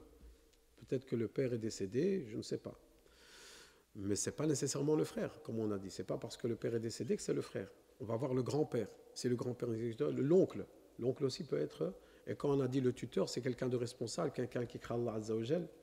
C'est pour ça que dans les pays musulmans, on fait même appel au juge, au tribunal, quand le tuteur ne prend pas ses responsabilités. Imaginons que le tuteur, c'est un tox, c'est un alcoolique ou quelqu'un qui n'a rien à cirer de l'islam. Ouais, je veux me marier, il veut faire muqabala. Quel muqabala va te marier? Quel mariage? Sors avec lui si tu veux. Il n'a rien à cirer. Quoi? La dot, mariage, témoin et tout. Ouais. Et il a le tuteur. Eh ben dans les pays musulmans, le juge a le pouvoir justement de prendre le rôle du tuteur. C'est vrai que oui, mais nous on n'habite pas dans un pays musulman, comment on fait? Il y a certaines fatwas qui ont été émises que c'était les responsables des centres islamiques dans les pays non musulmans qui prennent cette responsabilité. Ici, désolé, en Belgique, centre islamique, je ne connais pas. Ala kulli hal. Donc s'il y a quelqu'un qui demande sa main, s'il y a quelqu'un qui demande, il refuse même de faire donc que sa sœur fasse une muqabala. Ben, il faut défendre votre cause, chère sœur. Il faut faire intervenir les autres membres de la famille. Que si vous voulez faire le halal, il n'y a personne qui veut vous en empêcher. Vous ne pouvez pas rester comme ça toute votre vie à l'allure et à la volonté de votre frère. Et s'il ne veut pas, c'est qu'il y a une raison, il faut qu'il donne cette raison. Il ne peut pas se permettre comme ça de refuser de cette manière-là, sans se justifier. Que dois-je faire si je trouve une bonne personne pour me marier, mais que nous sommes tous deux dans les études et nous n'avons pas de situation stable? Ben, alhamdulillah, si vous avez trouvé la personne, c'est déjà bien. Il y a des gens qui ont une bonne situation et ils n'ont pas trouvé de personne. Vous avez trouvé la personne, mais vous n'avez pas une situation. La situation, elle va rester comme ça toute votre vie. Non. Demain, tôt ou tard, vous allez avoir une situation, vous allez travailler, vous allez prendre vos responsabilités. À ce moment-là, vous pourrez vous marier. Est-ce que ce futur mari va s'évaporiser? Non, si vous êtes d'accord et que, alhamdoulilah, moi je connais beaucoup de jeunes qui sont encore dans les études, ouais, ils sont en 4e, ils sont en 5e, ils sont en 6e secondaire, donc pour arriver au bac, il leur faut 2 ans, parfois 3 ans même, eh bien les parents ils disent c'est tout, ben, si c'est comme ça, Inch'Allah ta'ala, vous allez vous marier après la fin de vos études. Et donc, il n'y a aucun souci. Ce n'est pas pour autant qu'ils vont rester ensemble. Vous restez, c'est sa petite amie, c'est sa promise. Non, il n'y a pas de promise.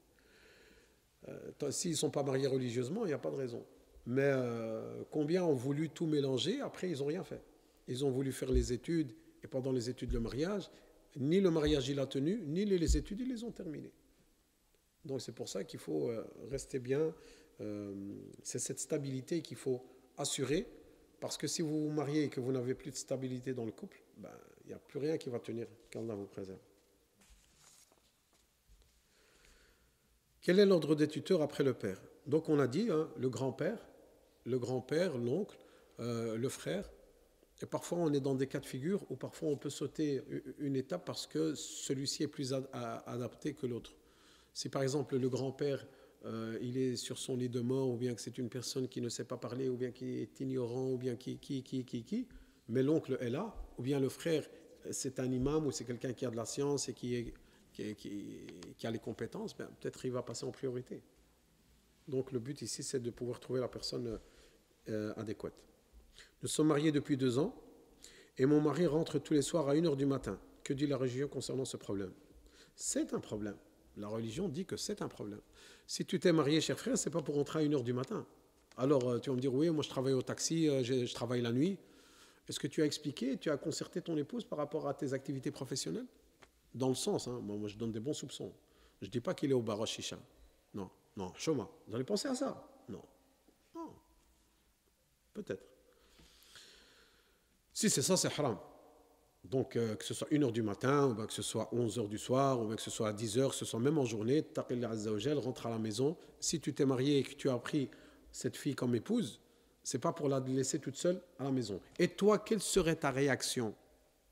Toi, le mari là qui rentre à 1h. Quelle sera ta réaction si ta femme rentre à 1h du matin? À 1h du matin, tous les soirs. Hein. Elle n'est pas au bar à chicha, t'inquiète. Non, non. Elle est chez des amis. Elle est en sécurité, elle est chez des amis. Elle qassar, comme toi tu aimes bien qassar. Yalla. Elle va regarder un Netflix chez sa copine. Yalla, zid. Halalun alayka wa haramun alayha. C'est halal pour toi et haram pour elle. Donc, crains Allah subhanahu wa ta'ala. Et si ça se répète, il faut que cette sœur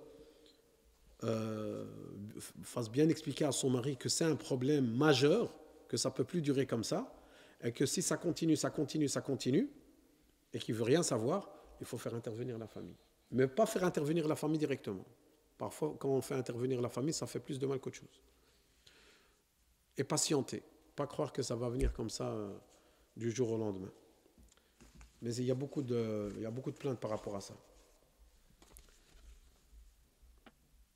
Est-ce licite de faire la première entrevue avec le prétendant ailleurs que chez les parents? Pas de khalwa.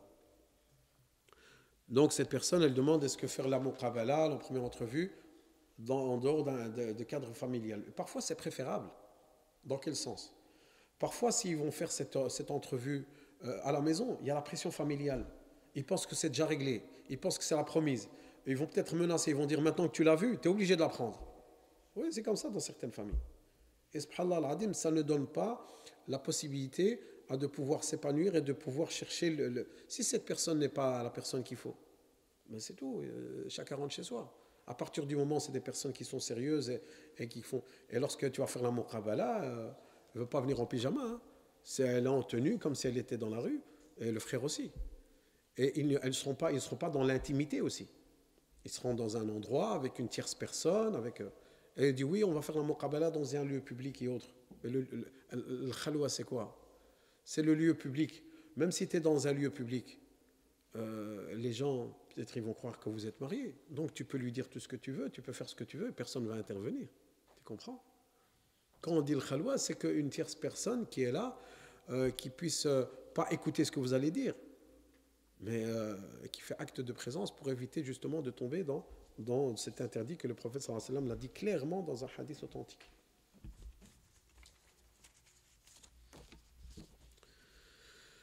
Comment et quand pourrais-je me lancer dans une relation halal quand on sort d'une relation haram? Qu'Allah nous pardonne. Ben c'est bien, demande qu'Allah Azza wa Jal te pardonne premièrement. C'est un repentir sincère, un regret profond. Et si tu veux te relationner dans une relation halal et que tu es sérieux, fatawakkal. Tu sais, tu n'as pas besoin, il n'y a pas un temps d'attente. Hein. Tu n'es pas dans une salle d'attente, il faut attendre 3 mois. Non. Tu t'es repenti, ben, alhamdulillah, fais le nécessaire pour faire le halal.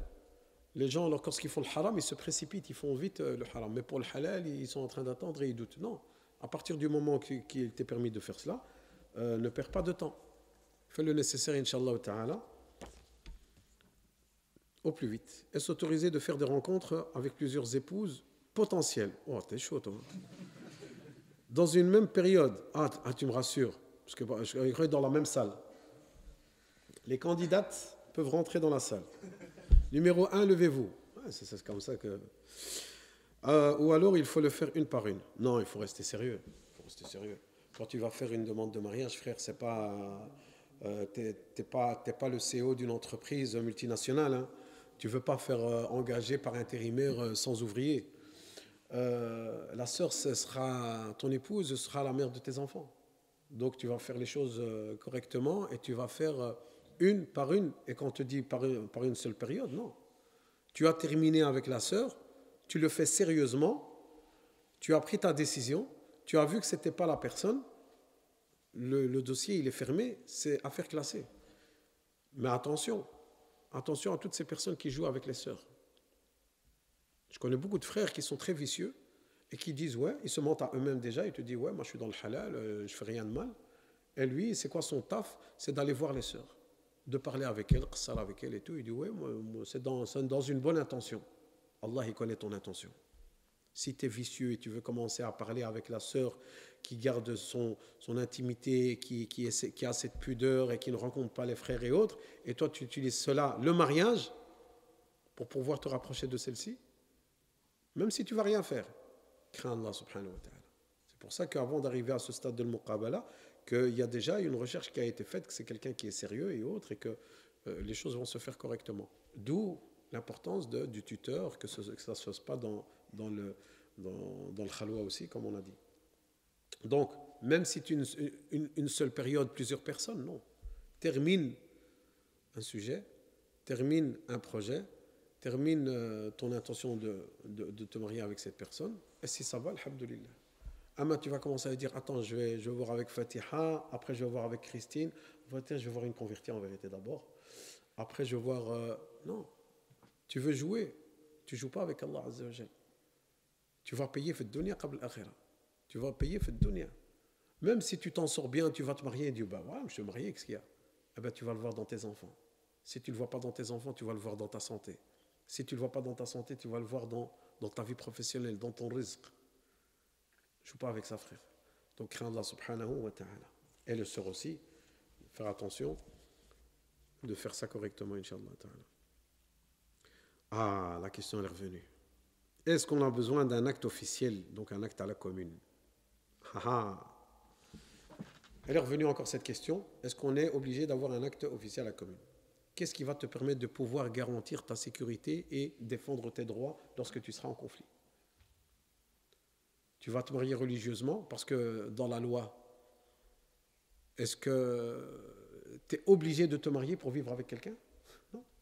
Oui, combien de gens que je connais qui ne sont pas musulmans, oui, ça c'est ma compagne. Il ne va pas dire c'est ma femme, non. C'est ma petite amie, c'est mon ami, c'est ma compagne.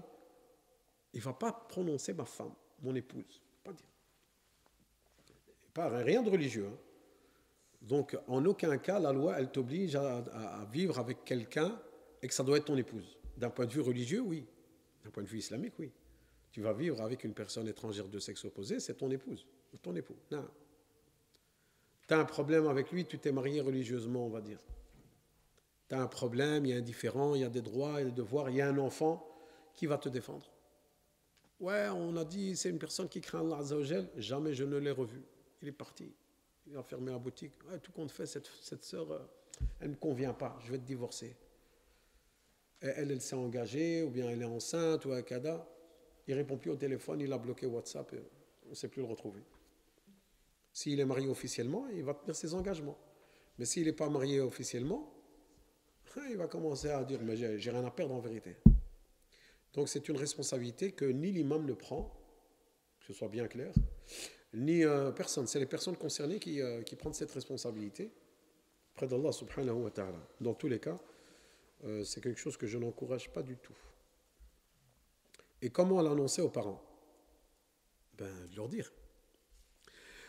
tu as peur d'annoncer à tes parents quelque chose que tu veux faire de halal. Tu devrais avoir de la pudeur et de la retenue, c'est du haram, oui, je te comprends. Mais ça, c'est du halal, subhanallah. Pourquoi avoir cette retenue? Et si tu as cette pudeur, bah, tout l'honneur est pour toi. Tu peux faire envoyer ta sœur ou bien envoyer un autre membre de ta tante qui va avoir. Tu dis voilà, cette personne, il y a ton fils, il a trouvé quelqu'un de bien et autre. Et le message va être transmis, Inch'Allah ta'ala. On peut invoquer le mariage avec un nom précis, le nom de la personne avec qui on veut se marier, bien sûr. Ya Allah, fais que je me marie avec Fatiha. Maintenant, le problème, quand c'est filmé, ma femme elle va croire que je fais des invocations Fatiha. Oui, tu peux faire des invocations, qu'Allah te marie avec Foulan ou La'allan. Et tu peux même mettre la condition, Ya Allah, si cette femme elle est bien pour moi, et tu cites son nom, fais que je me marie avec elle. Et je me rappelle, l'un des mashayikh, l'un des savants, il avait raconté une histoire de quelqu'un qui était vraiment convaincu, il voulait absolument, il était tombé amoureux d'une femme et il voulait se marier avec elle. Mais c'est un croyant, il se remet à Allah Azza wa Jal et il va faire la prière de consultation. Et il dit, Ya Allah, si tu sais, parce que la prière de consultation c'est quoi? Tu consultes et dis, Ya Allah, si cette chose elle est bien pour moi, ou bien si ce mariage il est bien pour moi, ben, facilite-le moi, apporte-le moi. Et si ce mariage avec telle personne n'est pas bien pour moi, ni pour ma vie de tous les jours, de ce bas monde, et ni dans l'au-delà, éloigne-moi de cette personne. C'est ça la prière de consolation. Eh bien, cette personne, tellement qu'elle était amoureuse de cette personne, elle dit, Ya Allah, si cette personne, elle est bien pour moi, eh bien, facilite-moi le mariage. Fais en sorte que je me marie avec elle au plus vite. Et si cette personne n'est pas bien pour moi, Ya Allah, elle n'est pas bien ni pour ma religion, ni pour ma vie de ce bas monde, eh bien, fais en sorte qu'elle soit bien pour moi. Donc, il va absolument. Mais qu'est-ce qui t'en empêche? Est-ce que Allah subhanahu wa ta'ala n'est pas capable de toutes choses? Allah azza wa jal qadirun ala kulli shay. Voilà. Le divorce est-il permis s'il n'y a aucune raison valable? Mais non, c'est illicite. Il faut une raison valable. Parce que sinon, ce sera injuste. C'est du dhulm. Et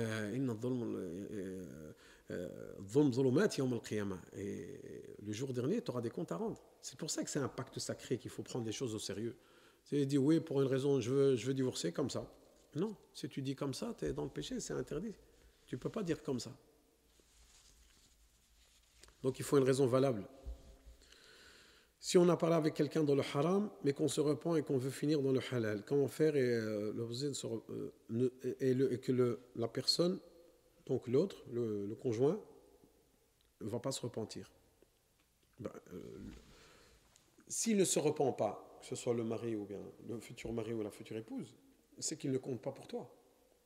Tu dis, écoute, on arrête les frais, on doit craindre Allah Azza wa Jal, on va faire l'istighfar, on va touber Allah, on va faire tawbah, on va se repentir, on va arrêter cette relation. Si l'autre il dit non, moi je ne fais pas de tawbah. Il dit, mais attends, mais tu sais que pour qu'on se marie, c'est comme ça qu'il faut faire. Il dit non, ça ne m'intéresse pas. Ben, c'est qu'il ne veut pas se marier avec toi. C'est que ce n'est pas la personne qu'il te faut. Donc tu vois. Mais Allah est son prophète au lieu dessus de tout, et tu verras, Inch'Allah, qui va te suivre. Tout simplement.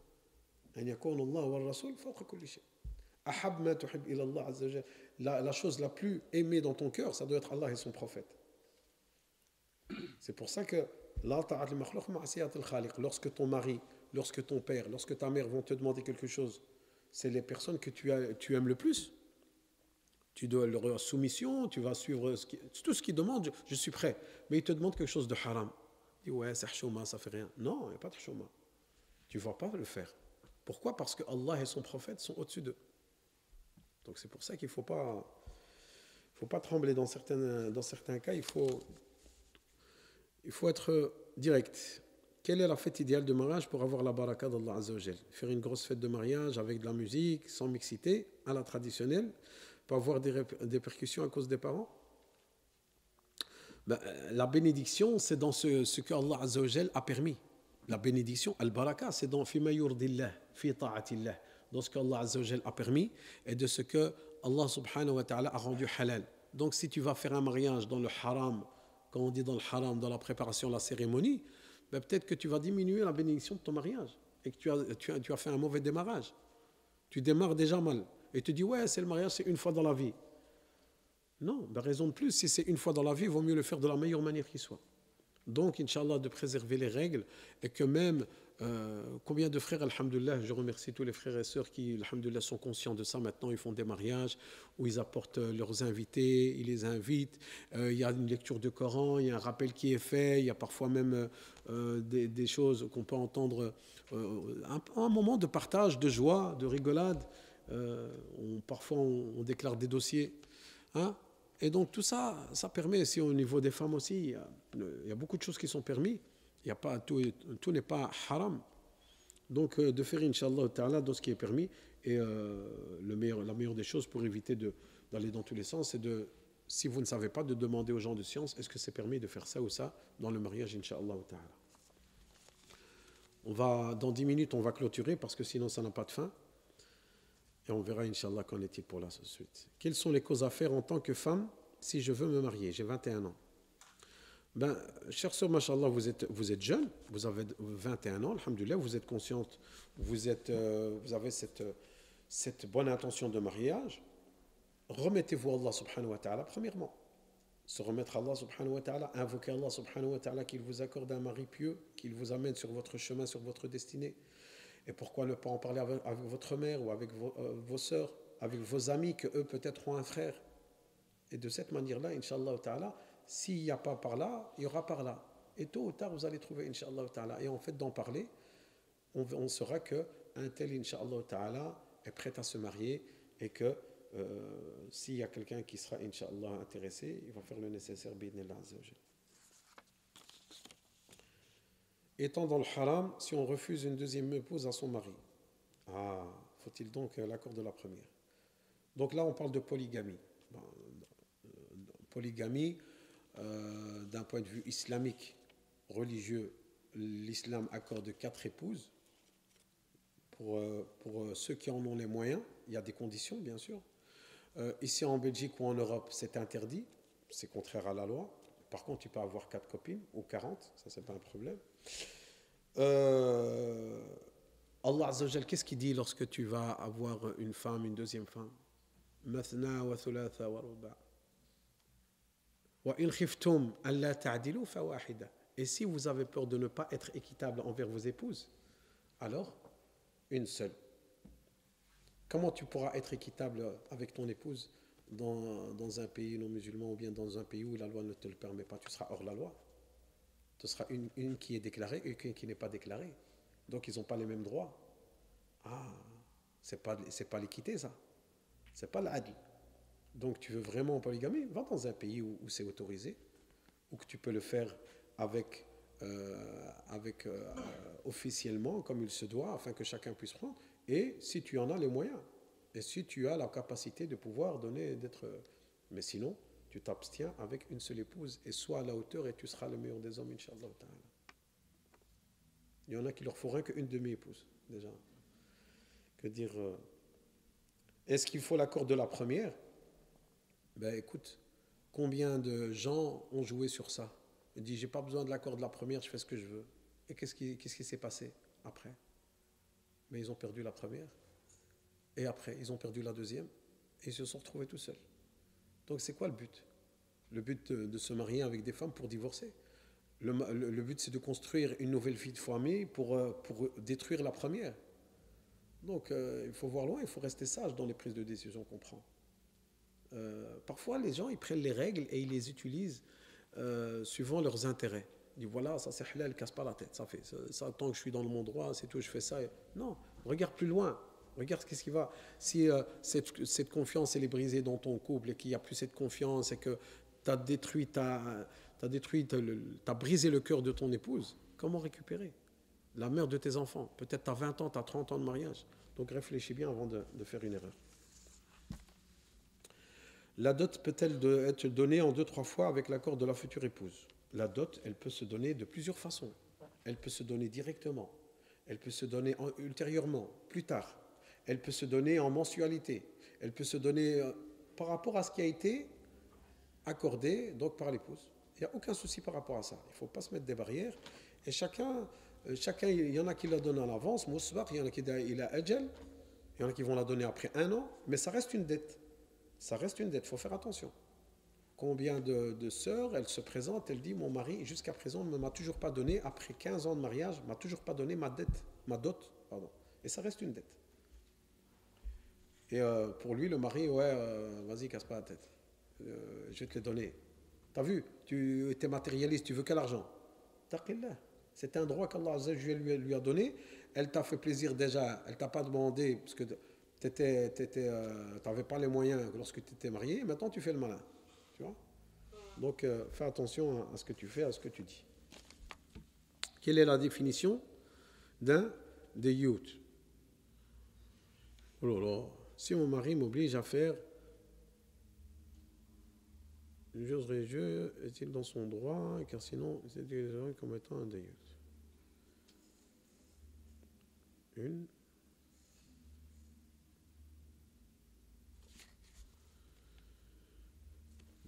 La sœur ou le frère qui pose la question, peut-être qu'il fait allusion, donc son mari.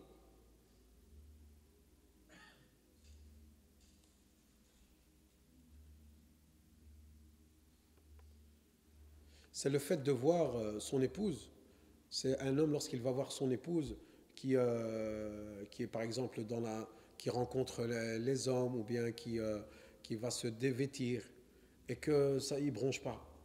Il bronche pas, il n'a pas de problème. Il rencontre les hommes, il embrasse les hommes. Il n'y a pas de problème. Tout le monde il est beau, tout le monde il est gentil. Ça c'est un problème pour l'homme parce qu'il est responsable aussi de son épouse et que le fait que lui n'accepte pas, c'est une chose, mais s'il accepte et autres, là il rentre dans un autre jugement. Donc il doit craindre Allah subhanahu wa ta'ala et il doit rappeler à l'ordre de ce qui est permis dans l'islam et qu'Allah Azza wa Jalla nous guide tous. Mais quoi qu'il en soit, par rapport à ce qu'on vit aujourd'hui, c'est des sujets parfois qui sont difficiles à traiter parce qu'il y a le contexte aussi qui joue. Comment faire comprendre ou expliquer aux parents que je veux faire un petit mariage en comité restreint plutôt qu'un grand mariage selon les coutumes et traditions. J'invite les voisines parce qu'elles m'ont aussi invité avant. Ouais. Il dit ouais, c'est la mère, elle a une farde. Donc Hadja Fatima, elle m'a invité, Zulikha, elle m'a invité, Aïcha, elle m'a invité. Tous celles-là, elles sont invitées d'office. Le frère ou la sœur qui a posé cette question, c'est l'argent qui parle. Tu dis, vous faites les malins. Voilà, ça c'est le budget du mariage. Tu veux inviter les gens? Ben, emporte le forêt nationale, tu fais 1000 tables. 1000 tables et brrr, ala sekna, et si j'ai le temps, je viendrai. Allez, pour te faire plaisir. Il ne faut pas aller dans ce sens-là. Eux, ils m'ont invité, je dois inviter, je suis obligé. Quel cadeau? Un cadeau d'une valeur de 100 euros, je dois remettre un cadeau de 100 euros. Qu'on arrête. Donc il faut rester sérieux on fait suivant le moyen. Et c'est pas parce que tu m'as invité que je dois t'inviter. C'est pas parce que tu es mon voisin que je suis obligé de t'inviter. Il y a certaines personnes, ils n'ont pas les moyens. Moi, je connais un frère, il a entendu que les savants ils disaient qu'il faut se marier suivant ses moyens. Eh bien, il a mis en pratique et il s'est marié suivant ses moyens. Donc, il a invité vraiment un cercle très restreint. Eh bien, une grande partie de ses amis, il ne lui parle plus. Pourquoi? Parce qu'ils n'ont pas été invités. Donc la théorie c'est une chose et quand tu passes à la pratique c'est autre chose. Mais quoi, on va arrêter de vivre? Ses amis, si c'était vraiment des amis, eh bien ils vont comprendre que les moyens sont restreints et s'il invite celui-là, il est obligé d'inviter celui-là. S'il invite celui-là, pourquoi celui-là pas, celui-là oui, celui-là non, celui-là c'est la sorte de celui-là si elle amène, elle doit amener ses filles, celui-là s'il l'amène, il doit amener ses enfants. Ah ouais, c'est chaud. Mais celui-là si tu l'amènes, ben, il a de la famille en Allemagne, tu dois l'amener aussi. Et voilà, t'es parti. Et on va jusqu'où? Et on met des barrières au mariage. On met des barrières. C'est comme ça que les gens ils mettent des barrières dans le mariage. En mettant des difficultés. Au lieu de faciliter les gens, ils rendent difficile. Des shrol. Fais ce que tu as à faire et avance. Tu vas commencer à chercher que les gens soient contents. Tu as tes parents de ton côté. Tu as tes frères et tes soeurs de ton côté. Alhamdulillah. Tu as le cercle restreint de la famille. Avance. Amma, plaire à tout le monde, c'est pas possible. Ils vont te freiner dans tes projets. L'avant-dernière question, Inch'Allah ta'ala.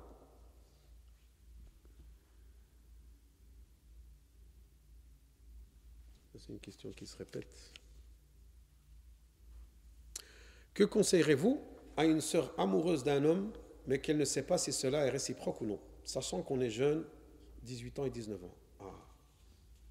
Moi, j'ai une question à cette sœur. Comment t'es tombée amoureuse de ce frère? C'est ça la question que tu dois te poser. Comment tu peux tomber amoureuse de ce frère? Je vais aller plus loin. Il faut me pardonner. Parfois, il faut être cru. Il faut appeler un chat un chat. La sœur qui a posé la question. T'es amoureuse de moi? C'est vrai, je suis pas très beau, je suis vieux et tout. Est-ce que tu es amoureuse de moi? Mais non, je suis sûr que tu me dis non. Mais il est fou celui-là. Pourquoi tu n'es pas amoureuse de moi et tu es amoureuse de lui?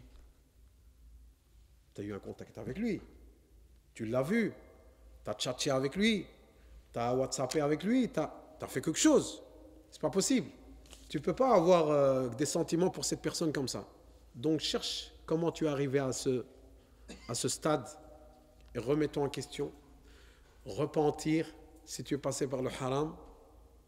Et après, à travers ton repentir, remets tes sentiments à zéro.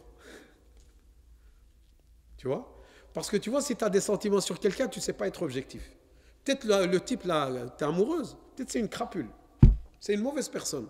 Mais tellement que tu es sur ton nuage, c'est le plus beau homme de ta vie. Et après, quand tu vas redescendre de ton nuage, tu vas trouver le tueur en série là, qu'on utilise souvent. Donc, la question à se poser, c'est comment tu es arrivé à cette situation-là. C'est pour ça que l'islam, il ne permet pas la mixité, l'ikhtilat, ou bien lorsque Allah Azza wa Jal a interdit la fornication, l'adultère, des relations hors mariage. Est-ce qu'il a dit ne commettez pas l'adultère? Non. Qu'est-ce qu'il a dit Allah Azza wa Jal dans le Coran? Qu'est-ce qu'il a dit? Ne vous approchez pas. La taqrab. Anta taqarrab. Ne t'approche pas. Et comment on va s'approcher? On va s'approcher, eh bien, en taqsira, c'est mon ami, c'est mon collègue, on se fait des échanges de WhatsApp. Non, on ne se parle pas directement, c'est rien que des messages comme ça par écrit. Après, moi, je vous assure, et maintenant c'est l'occasion de le dire, il y a des questions parfois qui veulent être posées, je dis, je ne réponds pas. Mais il y a parfois des femmes qui me posent des questions à 2h du matin. Une fois, j'étais chez un frère, je lui ai fait, écoute, moi, ma femme, elle m'envoie un message à 2h du matin, je ne réponds pas. Ma femme. La sœur, elle m'appelle à 2h du matin, elle veut poser une question à un frère, un prédicateur, un imam, tout ce que tu veux, à 2h du matin. Sœur, chétan, petite nasse, va dormir. Si tu comptes les moutons, tu ne sais pas compter les moutons, les chèvres, qra le Coran, chaque chose, il a des règles. Chaque chose, il a des choses bien précises. Il faut les respecter. C'est pour ça que parfois quand on a des questions comme ça, elles viennent de nulle part, on dit c'est pas possible. Non, chacun il a son passé, chacun il a sa façon de vivre, chacun il a sa famille de la manière dont il va vivre avec eux. Donc l'ard alaikum, vous aurez tout le temps lorsque vous allez vous marier, chère sœur, d'être amoureuse avec votre mari. Le problème, c'est quand tu vas te marier avec lui, tu vas même pas lui donner le temps. Il va dire ouais, je dois aller faire du shopping, je dois aller chez la sœur, etc. Comme on dit, quand c'est haram, c'est halal. Hein? Et vous avez 18 ans et 19 ans. Des petits tourtereaux. Bien, vous êtes encore petit. Hein? Donc, Inch'Allah, vous aurez tout le temps, Inch'Allah, de faire le nécessaire.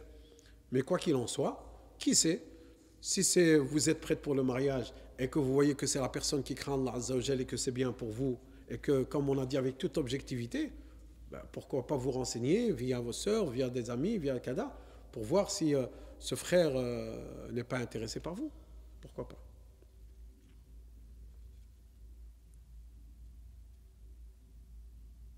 Deux personnes de 20 ans s'aiment mais ne peuvent pas se marier car l'homme n'a pas une bonne situation. Que faire?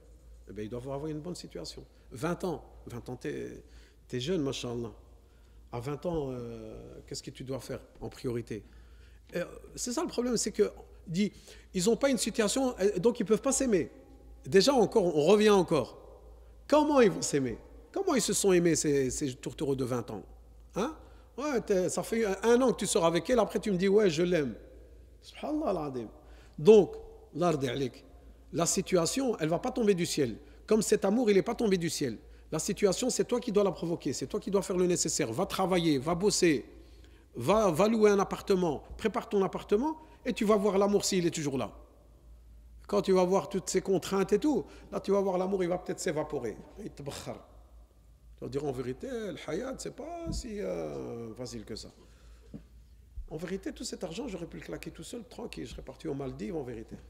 Ah, tu vois, l'amour, il parle. Hein. Donc, ne pas se laisser emporter par la passion. Parce que ces jeunes-là, 19 ans, 20 ans, 21 ans, c'est jeune, tabarakallah.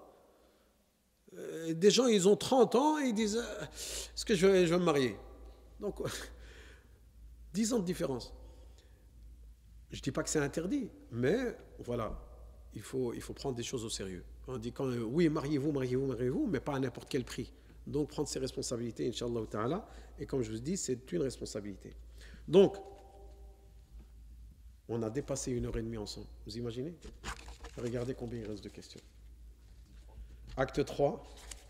On va voir, Inch'Allah ta'ala. On attend vos retours. Ceux qui nous suivent sur Facebook, sur la page ou autre, sur Insta. On va attendre vos retours. Qu'est-ce que vous en avez pensé? Qu'est-ce que vous proposez? Voilà, il y a encore. Ça, c'était de la dernière et ça, c'est encore d'aujourd'hui qui reste. Et on verra, Inch'Allah, qu'est-ce que vous nous direz, Inch'Allah ta'ala, parce que c'est vous qui êtes concernés. Donc, bidnillah, on implore qu'Allah subhanahu wa ta'ala mette de la bénédiction dans ce qu'on a entendu et ce qu'on a échangé entre nous. C'était très, très intéressant de pouvoir vous entendre et de pouvoir partager ces expériences et ces sentiments avec vous. De toujours rester dans cette dynamique. Ne pas dire oui, ça sert chômage, non, ça sert à rien et tout. Non, il faut toujours s'extérioriser, il faut parler, il faut dire ce qu'on ressent. Parfois, il y a oui, ça c'est une question bête, il n'y a pas de question bête. Donc, dire ce qu'il y a à dire, Inch'Allah ta'ala. On espère que vous revoir bientôt, Bidillah Azza wa Jalla, au mois prochain, et de rester connecté avec le local des jeunes. Il y a aussi le local des sœurs de l'Amel. On remercie tous les bénévoles, tous les frères, tout le staff, ceux qui sont derrière les caméras. Hein, sans citer de noms, sinon je vais faire des jaloux. Du côté des sœurs, Inch'Allah ta'ala, elles font aussi un travail formidable, que ce soit les activités aussi pour les enfants, que ce soit les cours pour les sœurs. Renseignez-vous sur les pages et on se retrouve, Inch'Allah ta'ala, le mois prochain. As'alullah subhanahu wa ta'ala an yataqabbala minna ajma'in. اللهم تقبل منا أجمعين يا رب العالمين. اللهم وفقنا للطاعات وترك المنكرات وحب المساكين. اللهم وفقنا للطاعات وترك المنكرات وحب المساكين. اللهم من كان من إخواننا وأخواتنا له نية الزواج فزوجهم زوجا صالحا يا رب العالمين. اللهم وفقهم يا رب العالمين. من له نية فقد له حاجة ونية صالح فقد حاجته يا رب العالمين. اللي عنده شيء مشروع، اللي عنده شيء فكرة الزواج، الله يزوجه زوجة صالحة. أسأل الله سبحانه وتعالى أن ييسر لنا جميعا وأن يوفقنا جميعا لوليدتنا الأزواج ديالنا. Qu'Allah Azzawajal facilite nos vies de couple, qu'Allah facilite et mette de la bénédiction dans nos enfants, et que celui qui n'est pas marié, qu'Allah lui facilite le mariage. Qu'Allah subhanahu wa ta'ala mette de la bénédiction dans nos familles. As'alullah an yataqabbal min al-muhsinin wal-muhsinat wal-ikhwa wal-akhawat al-hadirin ومن كان منا مريضا فاشفي شفاء عاجلا. أسأل الله أن يرحمنا ويرحم والدينا وكل من سبقنا بالإيمان. وصلي اللهم على نبينا محمد وعلى آله وأصحابه أجمعين. سبحان ربك رب العزة عما يصفون وسلام على المرسلين والحمد لله رب العالمين.